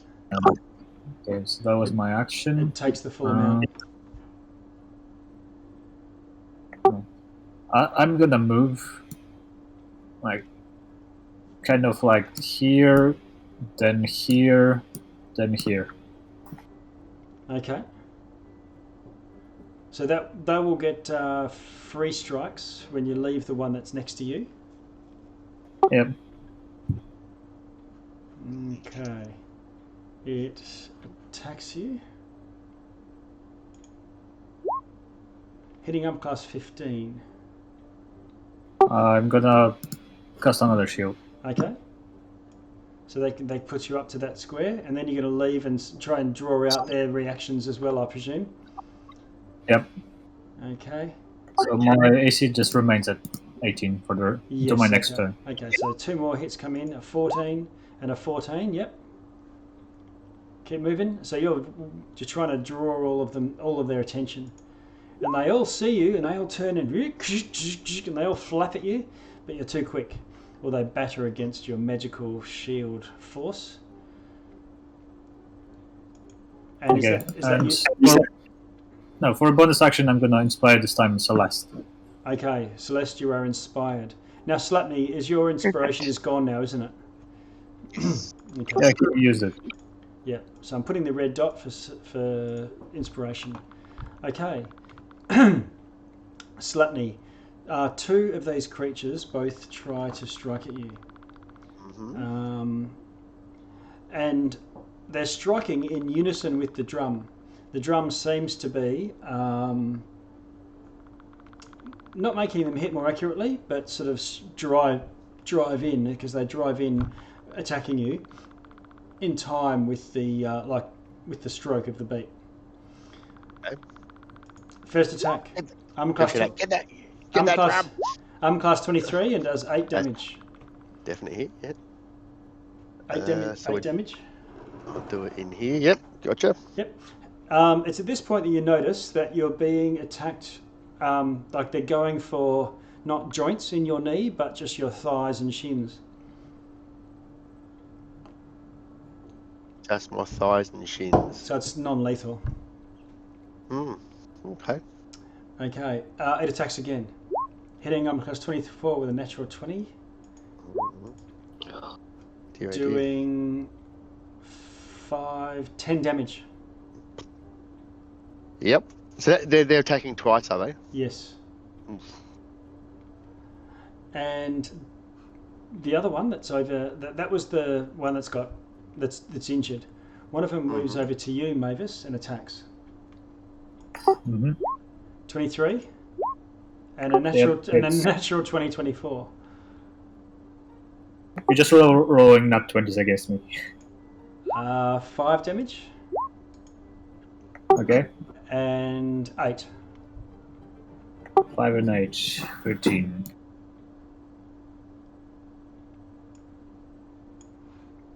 Another one moves over to you. Celeste, you can get a free strike on that one if you want it. Okay. Just rolled a hit. Yep. Oh my goodness, I'm not rolling well today. With your shillelagh. I rolled an 11, but I'm going to use that inspiration. Mm-hmm. So we roll a d6 for me. Sure. Yes. Okay. There. 5. So that puts your 11 up to 16, and that misses. It clangs on the back of his on the back of his breastplate. Oh my goodness. And he walks over to attack Mavis and hits once, doing 5 damage to you, Mavis. Okay. Celeste, there's some attacking you, 2 of them. Armor class 9 and armor class 14. Do either of those? 14 will hit. A 14 will hit. Okay, so that 14 does 6 damage. I'm going to take it off your token, but also if you want to do that on your character sheet. Yep. There's another one there attacking you as well. Hitting armor class 22 and 22. Oh my god. Are you guys seeing my rolls? Oh. Nope. Oh. This is the sort of time when, as a DM, if you could, you go, oh yeah, I'll just try to average out those rolls. Another 15 damage. You're on 6 left, Celeste. Oh. And that's the end of the round, Celeste. But all of that damage is non-lethal. Okay. Celeste, what do you want to do? Paint a picture for me. What's around me, because I can't see. Yeah, okay. So you're in a circular room. All of these soldiers have come out of doors in little cupboards around that room. Directly behind you is the drum, which is sitting in the middle of the doorway to escape, the way out. How many feet am I from the drum? From the drum, 10 feet. But okay, I'm going to cast... Yeah, to get to it though, poison. To get to it, you would be leaving 2 characters' squares, and they've got their. That's okay. I got a 10-foot reach with poison spray. Can I do that? Yeah. Can you roll an Arcana for me? Yeah.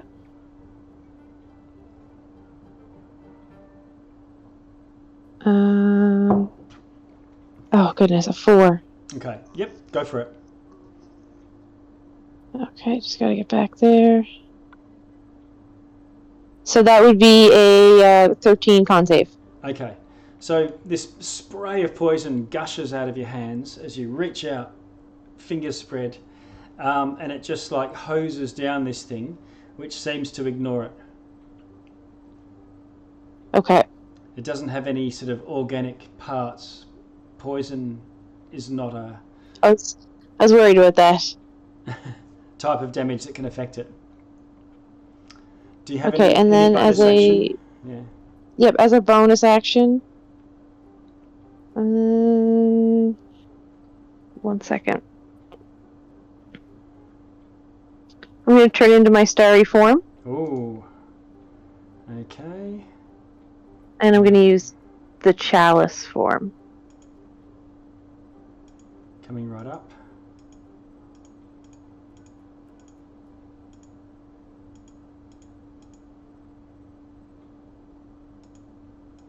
It's Chalice, Dragon, and Archer, isn't it? So there you go. Yep. You take on the starry form of the Chalice.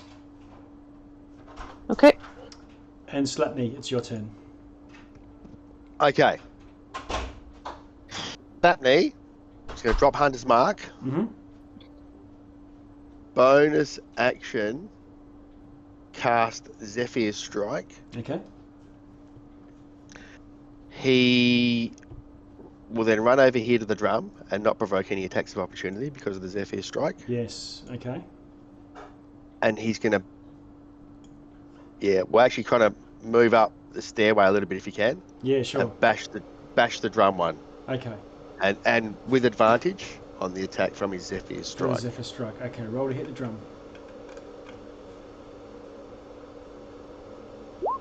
22. Okay, that hits. Right. So he's going to roll this plus an extra die 8 damage he'll get on it. Okay. Ooh, 16 damage to the drum. Okay. You put all these cracks in it, and it looks very badly damaged, but there's the drumsticks can still.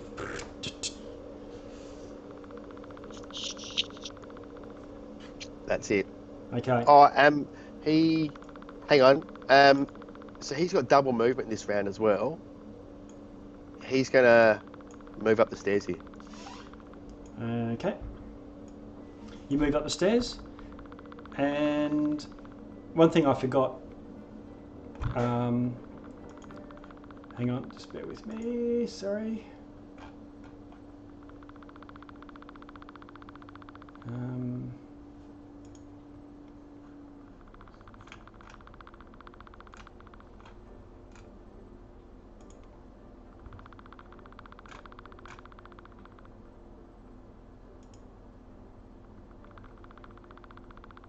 Where are we? So Slapney, you're on 12. I'm on 18 hits. Oh, is that your initiative roll? Is it 18? No. Oh, sorry. 12 initiative. 12. Yeah. Apologies. Yeah. Yeah. Okay.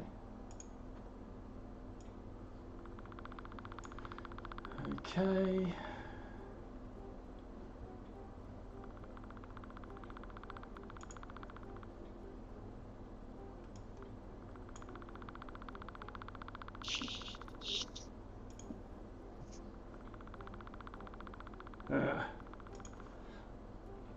All right, I'll just do it naturally. Okay. Okay. You see a arrow slam into the drum from behind. And go. And that is enough to finish the drum off. And when the drum breaks apart, each of these things, one of them, their eyes go boing, and the other ones, the eyes go two counterclockwise, and there's this like cuckoo sort of sound. Another one seems to go, and they sort of all wig out. Okay, they were hasty. Mavis, Mavis, what do you want to do? All of them are stuck.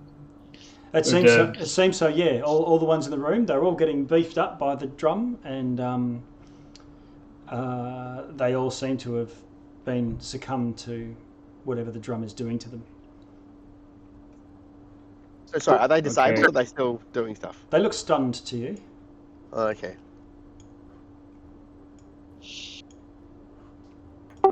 Yes. Okay, I forgot about him. But my intention was to just roleplay Ungo as an NPC for this, because I've got access to his character sheet, but not central to the play. Anyway, earlier I rolled my concentration check for the heat metal and I failed, so I don't have that. Yep. Okay. I will move around this guy over here. They're stunned, so it shouldn't be a problem. Just want to be in contact with Celeste. Yeah, just in case. I'll wave my fancy new cloak to signal that we have it out just in case. Okay. And I'll shoot with my crossbow at this guy, who should be already wounded if I... He is already wounded, you're right. Sorry, misclick.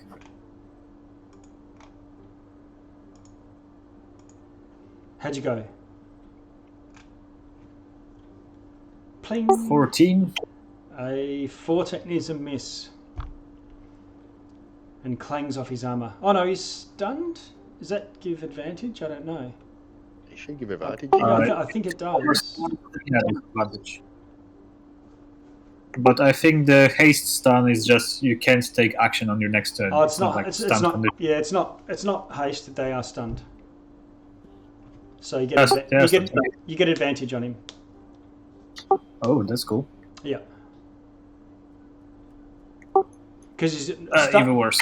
Okay, no worries. So both of those, not both of them. Your shot swings wide or plings off the armor, It's even better than being, unconscious, because they're stunned, so they're still standing, so they present a good target.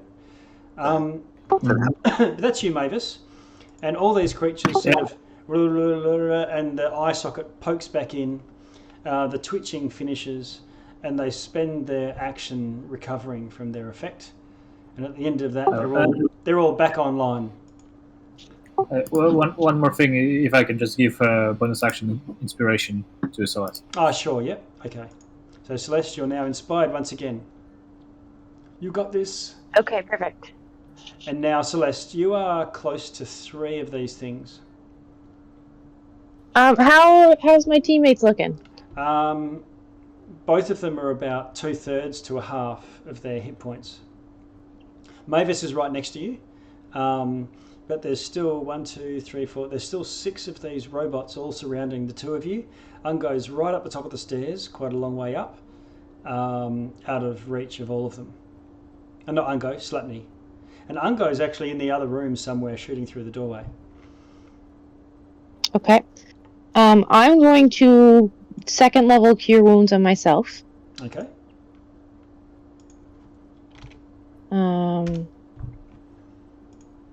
Which is going to give me 14 hit points. Nice. And then because of my chalice, 1 second here. Because of my chalice,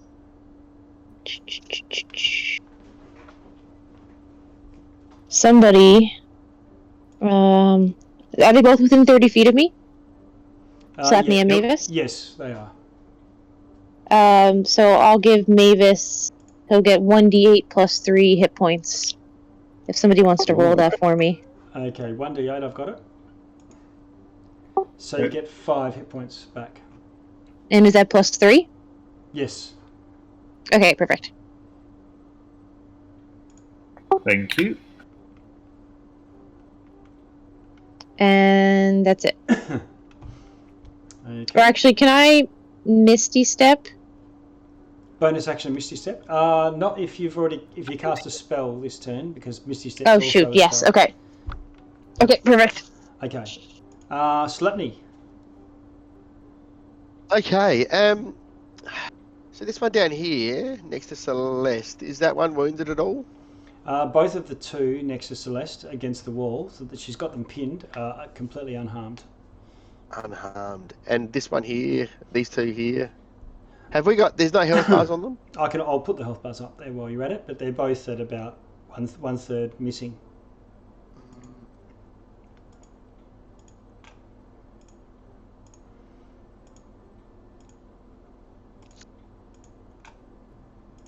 Okay.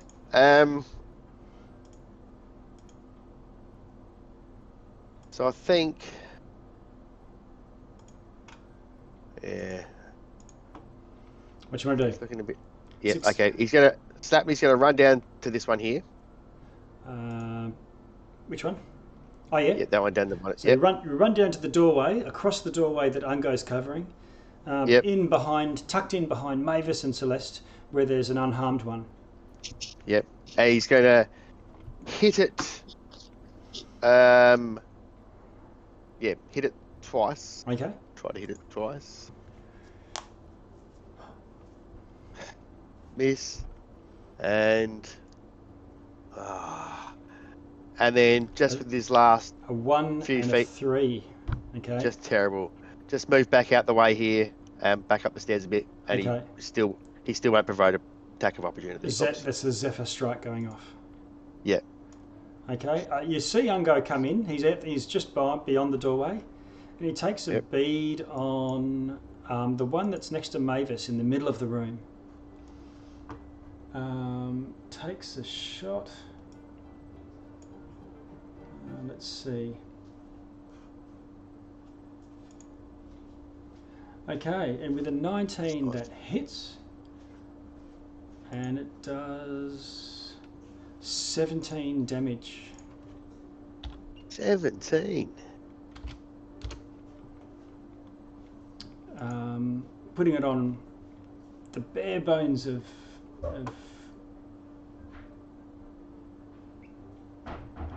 that looks wrong to me. Short bow. He's got archery style. But what does that do? +2? +2, yeah. To damage or to hit? Is he doing sharpshooter or something maybe? Yeah, Or? yeah, that's what. Oh, the archery style is +2 to your attack rolls. That's why. Okay. He also has Fury of the Snow, but I don't know what's the size the things are if he wants to finish it off. These are small as well. I don't know if that's gonna. No, then it doesn't work. It's only if they're bigger than him, I think. Yep. Okay. But he can spend a superiority dice after hitting. Which he does. Doesn't really matter what action it is, it's just the one that does the extra d8, and that's going to finish it off. Nice. Where I can't go. He may as well move into the room as well. 1, 2, 3, 4, 5, 6, 7 for him. Which will allow him to take action surge and shoot at that other one. That's also low health. Pass Celeste. Okay, but that one unfortunately misses. Mavis, your turn. Okay. Running a bit low, but I'm gonna shoot my roll again with this guy. Okay. Roll to hit. Oh, finally. Oh, natural 20. Good one. Yeah, nice. No, 19. I didn't know why my rolls appear green. It's 19 on the die. Okay. So How much? that's d8 +2, but I'm also gonna use my psychic blades. Okay. Sorry, that's not it. Wrong thing. It should be d6, I think. Where are you? 2d6. Okay. So that was 5 + 5 damage, 10. Okay. So it's now quite badly injured. You should be able to see health bars now. Yeah. Another one like that will finish it off easily. Well, a bit more than finish it off. Okay. Anything else, Mavis? Okay. Nope, not of inspiration, so that was my last one. Okay. Celeste, there's one on you that's just here. Oh, is there one there too, is there? Yeah, it's behind her sort of thing. Let's have a look. Oh, gosh. And is that the only one that's close to me? No, there's 3 that are within range of you. So we've only dropped one then? Okay. Yeah. There's one in front of you that's very low, and one behind you that's full HP. Okay, Oh, and then where's Mavis and Slapney at? Mavis is right next to you, ready to sort of dimension door out at a moment when he gets a chance. By the 10 feet away from the door, Slapney's right by the door, and Ungo's sort of run up the stairs so we can get a good angle. Is Slapney within 30 feet of me? He is, yeah. Okay, and then Mavis is within touch range, right? Yes. Okay, so I am once again. Hang on, the soldiers are going to get a crack on you though. That's okay. I'm not going to move. Oh right. No, I mean, I'm just gonna. No, I'm just saying it's their attack first. It's their turn. Oh, okay.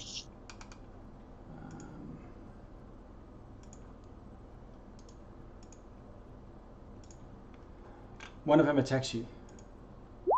Oh my god, hitting armor class 22. What is your armor class, by the way? 13. Okay. One hits, one misses. The one that hit does 4 damage. Okay. That puts you at 2 left, I think. No, I think I'm at 15 because I healed myself. Ah, so you're on, what are you on now, 15? Yeah, I was on 17 and now I'm down to 15. Okay. Great. All right, so I had forgotten to put the healing on your token. It was looking a lot grimmer to me. Yes. Okay, so that's one missed. There's a third right next to you, which is very badly injured, and it's going to take a crack. Missing, armor class 12. And two others rush in to Mavis. One hitting with a 16, Mavis. I'm gonna shield. Okay, and that causes it to miss. The other one attacks as well and hits armor class 18.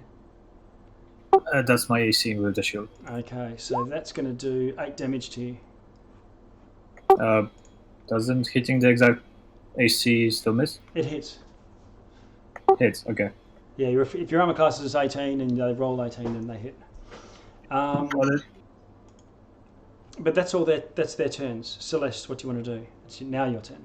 So what was the damage? Because I didn't see the rolls. 8. 8, okay. Yep. Okay, so I'm gonna reach over and touch Mavis and cast Cure Wounds. Okay. Roll for 10 hit points. Nice. And then Oh, my nice. chalice, I'm gonna focus on Slapney, Yes. and so he will also get 9 hit points. Oh wow. Wow. Your cup Nice, runneth thank you. over. Your chalice. Yes, Excellent. and that's it for my turn. Okay, Slapney, your turn. Okay. Slapney is going to move in here. Now that guy doesn't have Hunter's Mark on him anymore, by the way. Okay, I can get rid of that. So this guy in front here, Slapney's going to hit him with his Okay. main hand. Okay. 24, Well, 24 hits. 9 damage. Going to Horde Breaker, get the free attack on the other one. Okay. 13 is going to be a miss, probably. 13's a miss, yes. Bonus attack, hit this guy again. Okay. Oh, that's a crit. Oh, nice one. 12 damage. Okay, you destroy it and it collapses in a heap. There's All four. right. There's 4 left now. And I think what he's going to do, move him around a bit, maybe not. No, he'll just move over here to this one. Okay. Still his FS strike, so no. So you run around Celeste and Mavis, and then now attacking from the north, from behind the group, the throng. That'll be it for Slapney. Okay. Celeste, for your benefit, I've posted just a screen capture of where it's at right now into the Witchlight chat. Perfect. It's very hard to do this when I Yeah. have no idea what I'm seeing. Yeah. Doing a good job. Yeah. Okay, and while that's going on, where are we up to? That was Slapney. It's Ungo from the top. So he's just going to pump an arrow into the fellow fighting Mavis. Missing with a 2. And I don't think he can do anything. I think he's still a 1 attack guy. You're 4th level. Oh wow, I'm big. Yeah. Yeah, that's pretty much it for him. Oh, Fury the Small, I see. Okay, alright, so that's him done. Mavis, it's your turn. Okay, so the one in front of me is in range with Celeste, right? Yes. Or melee. Yes. Okay, I'm gonna cast second level, my last spell slot. Dissonant Whispers on him. Dissonant Whispers. You whisper chord, tuck it. So that's a wisdom, I think. Save versus 14 DC. If he fails, he gets the damage and has to run away. And that movement does trigger attack of opportunity. Available to...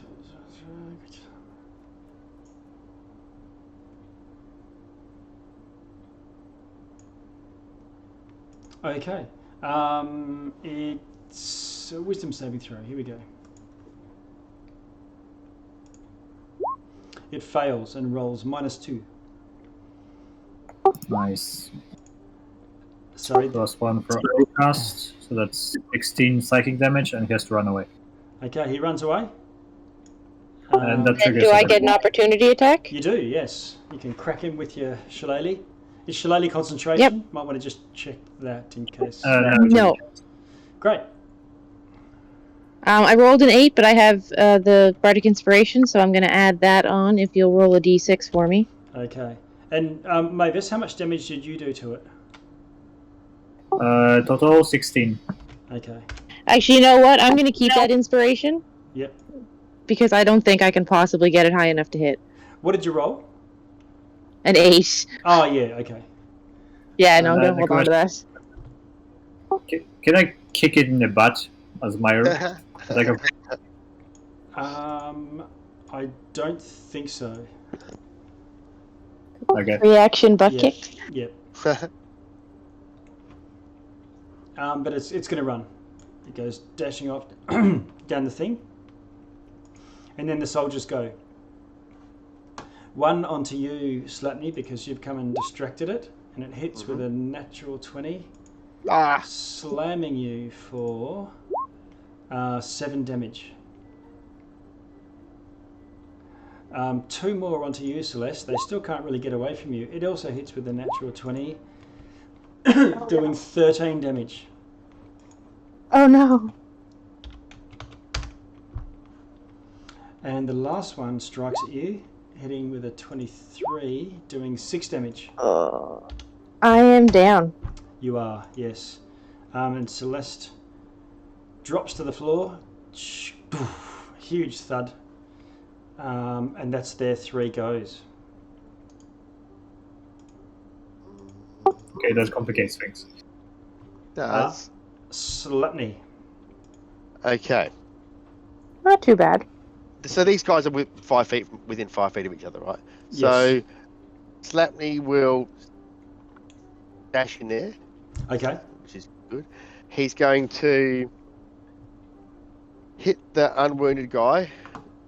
No, he'll hit the unwounded guy for starting. Okay. Doesn't really matter. So.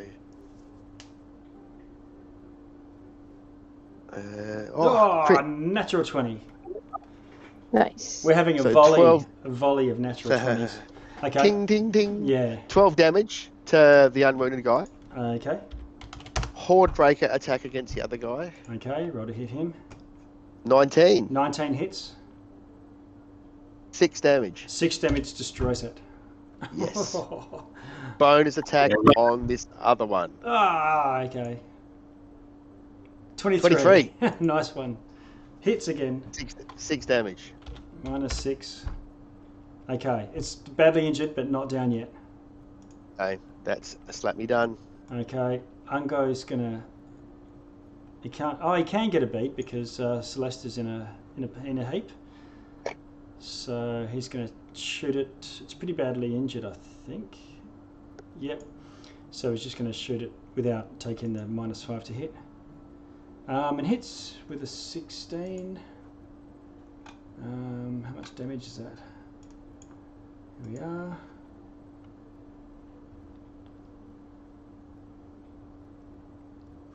Okay. Doing 8 damage. It's still alive. It's on 1. There's not much more he can do, although he will run down the stairs. Mavis. One fully up robot and one on 1 health. Well, my damage is probably the lowest, so I'm just gonna mind sliver on this running. Okay, yep. So that's another wisdom save, I think. Okay. No, sorry, intelligence saving throw. DC 14. It fails, but it doesn't seem to have a mind, doesn't seem to have a brain, and the psychic damage washes off it like Celeste's poison. Then the previous the Sullen Whispers was also psychic damage. I think. Oh, was it? Yep. Okay. I was looking to see if it's immune to charm, but I've missed the psychic damage. And I failed save. Okay, makes sense. All right. I don't know. Does it still have minus d4 to next saving throw? No, but we'll just reverse its. Even if it did, it just failed anyway. The intelligence saving throw. But all I'll do, I won't try to rewind everything. It's just running back in. No, it's for the next saving throw it makes. It's got minus d4. I don't The result think so. of this. No, the other aspect. I think that if you are immune to the damage it does, I don't think you'll take the follow-on effect. Okay. Like he shouldn't have had to flee. But never mind. He's just got confused, which gives you a bit of a reprieve in any case. He thought he was Nice. dead. So that's Mavis. Celeste, you don't need to do a death saving throw. Slatney. Okay. Slapney's just going to spin around into this gap here, if he can. Yep. So you go around over the top of Celeste, and you're now between the two. Hit this guy up here. Okay. How'd you go? Miss with an 8. Miss with an 8. Rolled a 2. Horde breaker, the other guy. Okay. 12 probably going to be a miss as well. Bonus attack, the first guy, the injured one. Okay. 8. An 8. Oh, okay. Opposite of last round. So 3 misses.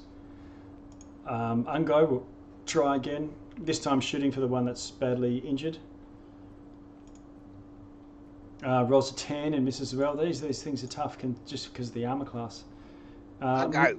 Mavis, you get to... Oh no, hang on. I'm missing them. I need to add them back in. I think you might have killed the one that was related to my... so they should be now... Oh no, they should be after Mavis. Because they went last. Mavis. Yeah, they were. That was last.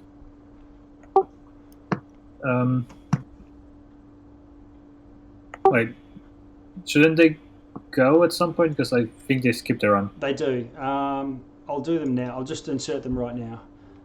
So Okay. one comes running back in. Takes a whack at you, Mavis. Mm-hmm. Thumping into you, and hits.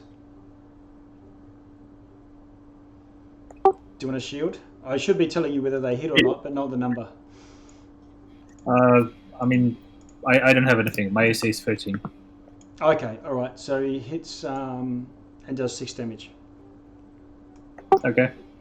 Slatney, you've got 2 on you.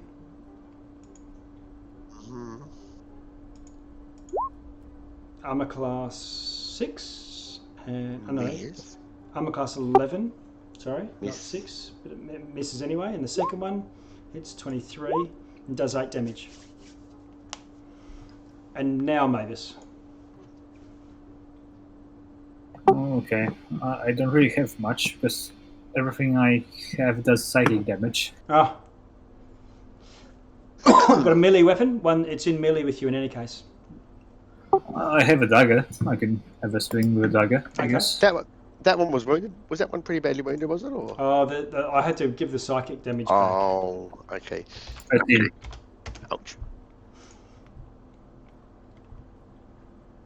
That's a miss, I guess. 13. 13's So- miss. Celeste, you're okay. Unconscious on the floor, but otherwise fine. Slapney, Okay. Gonna hit this wounded guy again. Okay. Trying to hit him. okay. This is- 17? You're grinding for XP. No, that's a miss. 17's a miss. Yes, it is. I thought 16 was a hit before. No, only with inspiration. Okay. Okay. Horde breaker on the other guy. Okay. 18. 18 hits. 17 misses, 18 hits. 7 damage to that guy then. Okay, he's now injured. Hasn't been Bonus action. Bonus action the other guy. Okay. 17. 17. And then he's still got some Zephyr Strike left, so he's just going to move Dash out. over to the other side of the room there. Okay. Well, maybe there. Ungo's still going to take a shot at this injured one. 14, that's enough. That's worthwhile him spending a inspiration. What are they called? Battlemaster dice. Oh, 3. He misses. Makes it a 17. Okay. If I was 14 his hit roll, wouldn't you get bonuses to that? Oh yeah, I just rolled 14. Oh yeah, I forgot. He gets +7, so that's a hit anyway. Let's see. Oh, he's going to drop 1 health. Boom. And he runs up the stairs as well. Everyone's running away. Tin Soldier goes. Mavis, you got both of them on you now. Sorry, Mavis, that wasn't my intention. One hits with an 18, Mavis. Yeah, that hits. Does 7 damage. 7. Still up? Yep. The other Thanks one. to Celeste. The other one hits you with a 20 and does 5. Yeah. Still up. Ah! Okay. And now it's your turn, Mavis. Yeah, I'm not even gonna try to run. I'll try to stop this one with a dagger. Okay.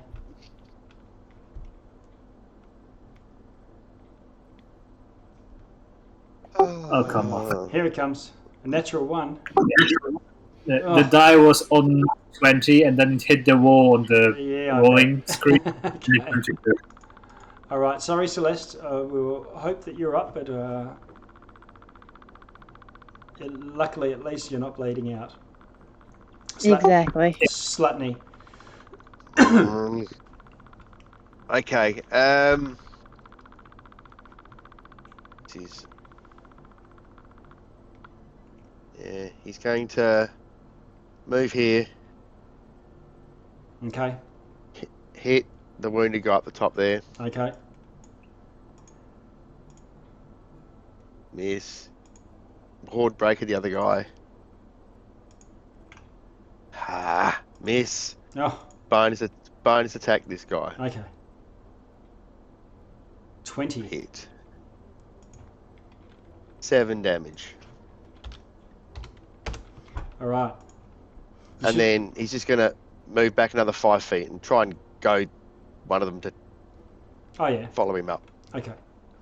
Ungo goes and shoots at the one that you just hit, looking to try and finish him off.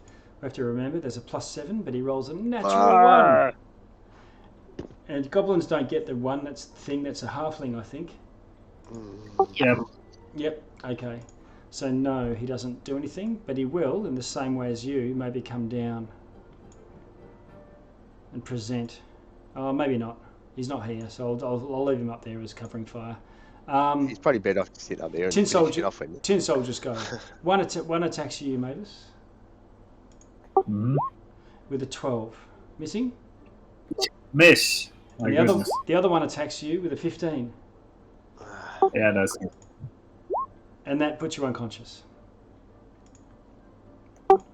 Yep, I was at 2. Slapney. Okay. Half the party's down. Zephyr Strike's finished. I think what he's going to do is I think he's gonna cast Zephyr Strike again. Oh, does he go Hunter's Mark? Nah, he'll go Hunter's Mark on this guy here. Okay. Move in. Oh, yeah, okay. No, hang on. Yep.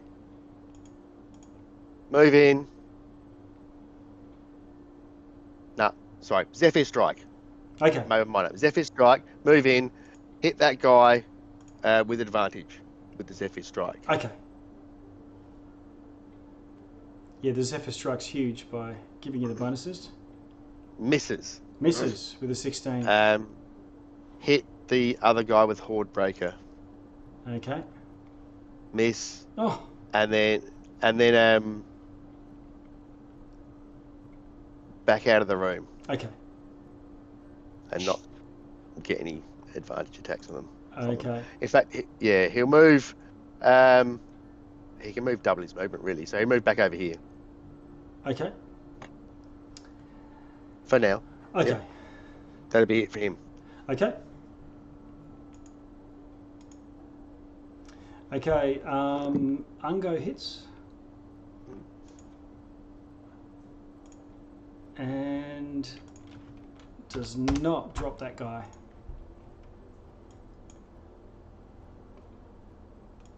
One of them comes rushing at you. Where are you?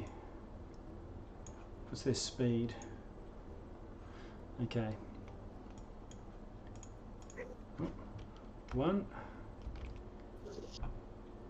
2, 3, 4. And he has a whack on you. I'm class 7. Yes. And one of them, 1, 2, 3, 4, 5. Slapney, you can't see what's going on, but you can tell there's battle going on upstairs. Slapney, it's up to you. All right. Hit this guy. Okay.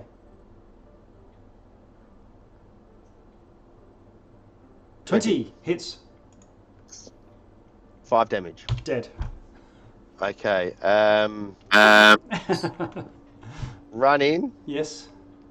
1, 2, 3. 3 will probably get, just get up to the 3 out will, there. 15 feet will get you to the door. That sorry. You Oh, can- okay. So can you get up there and do a bonus attack then That's on that 15 guy? feet. 20, So he's got 25. That's 30 to get to where you are there. perfect. So you do a bonus attack on that guy. Okay. Miss. 13's a miss. Ungo is going to just walk back and take a free strike. 20, so it's going to damage him. Don't like just sitting here fighting myself, but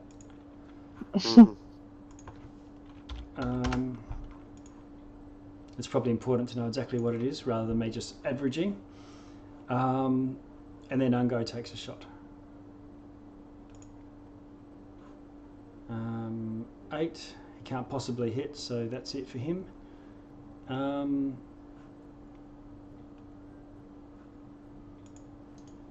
And it turns and has a crack at you. Slapney. Hitting armor class 13. Your turn. Okay. Attack. Miss. Oh, Zephyr Strike? Left hand. Not advantage? No, you only get that once. Oh, it's only for one turn, is it? Yeah. Or for one attack, you get choose on the while it's still going. Okay. But yeah, the no opportunity attack Okay. lasts. Okay, so I hit it with my offhand, did 9 damage. Okay. Can you see its And then get it- health? Yeah, it's looking pretty bad. I'm going to move down around to here. Okay. Add the turn.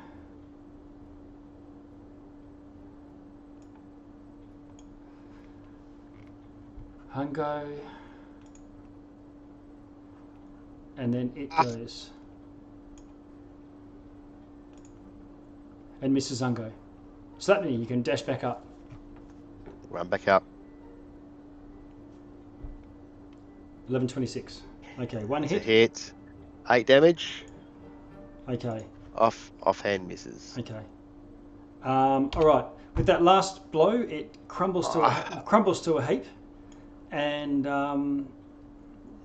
Slapney, you and Ungo breathe a sigh of relief. Run down to these guys and Run down to these guys, examine them, and you find that they're unconscious. Can you roll You could roll a medicine check to try and sort of bring them round. okay. We'll start with the less. 7 is probably not enough. No, that's not enough.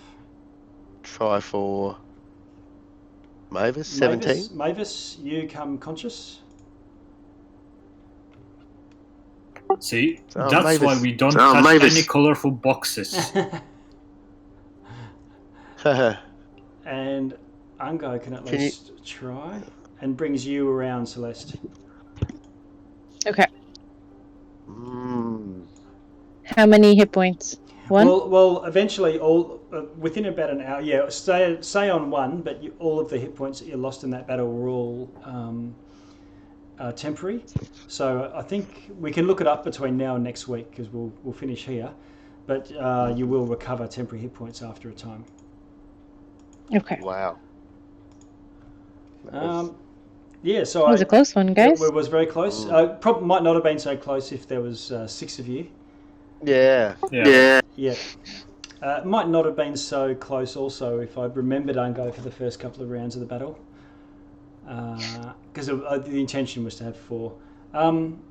But you've defeated them all. There's parts and bits and bobs all over the place. It looks like you've just cleaned out the barracks. And let us pick up next week. Wow. We need a rest. Next fortnight. Yeah. Well, yeah, short rest. I'm pretty sure we'll get all your temporary hit points back. Yeah, all the spells are gone then. Oh yeah. I guess maybe we're also gonna do the Song of Rest. Right. I need a real life nap now. Yeah. I have another 8 hours of D&D in a little bit, so... Oh really? Oh, fun. Yes. Very good. Good luck My to you. in-person game. All right. Good stuff. For today, you get the MVP for all the healing, because I think without that, we would be 5 rounds ago. Absolutely. True. Yeah. The chalice is a good. Yeah, I idea. love that Was a good idea. styrofoam. Yeah. It's a good one. Yeah. All right. Well. Yeah. Anyway, it was fun. Thanks, everyone. Thanks, That was everyone. Bye. Good. See ya. All right. Thank you.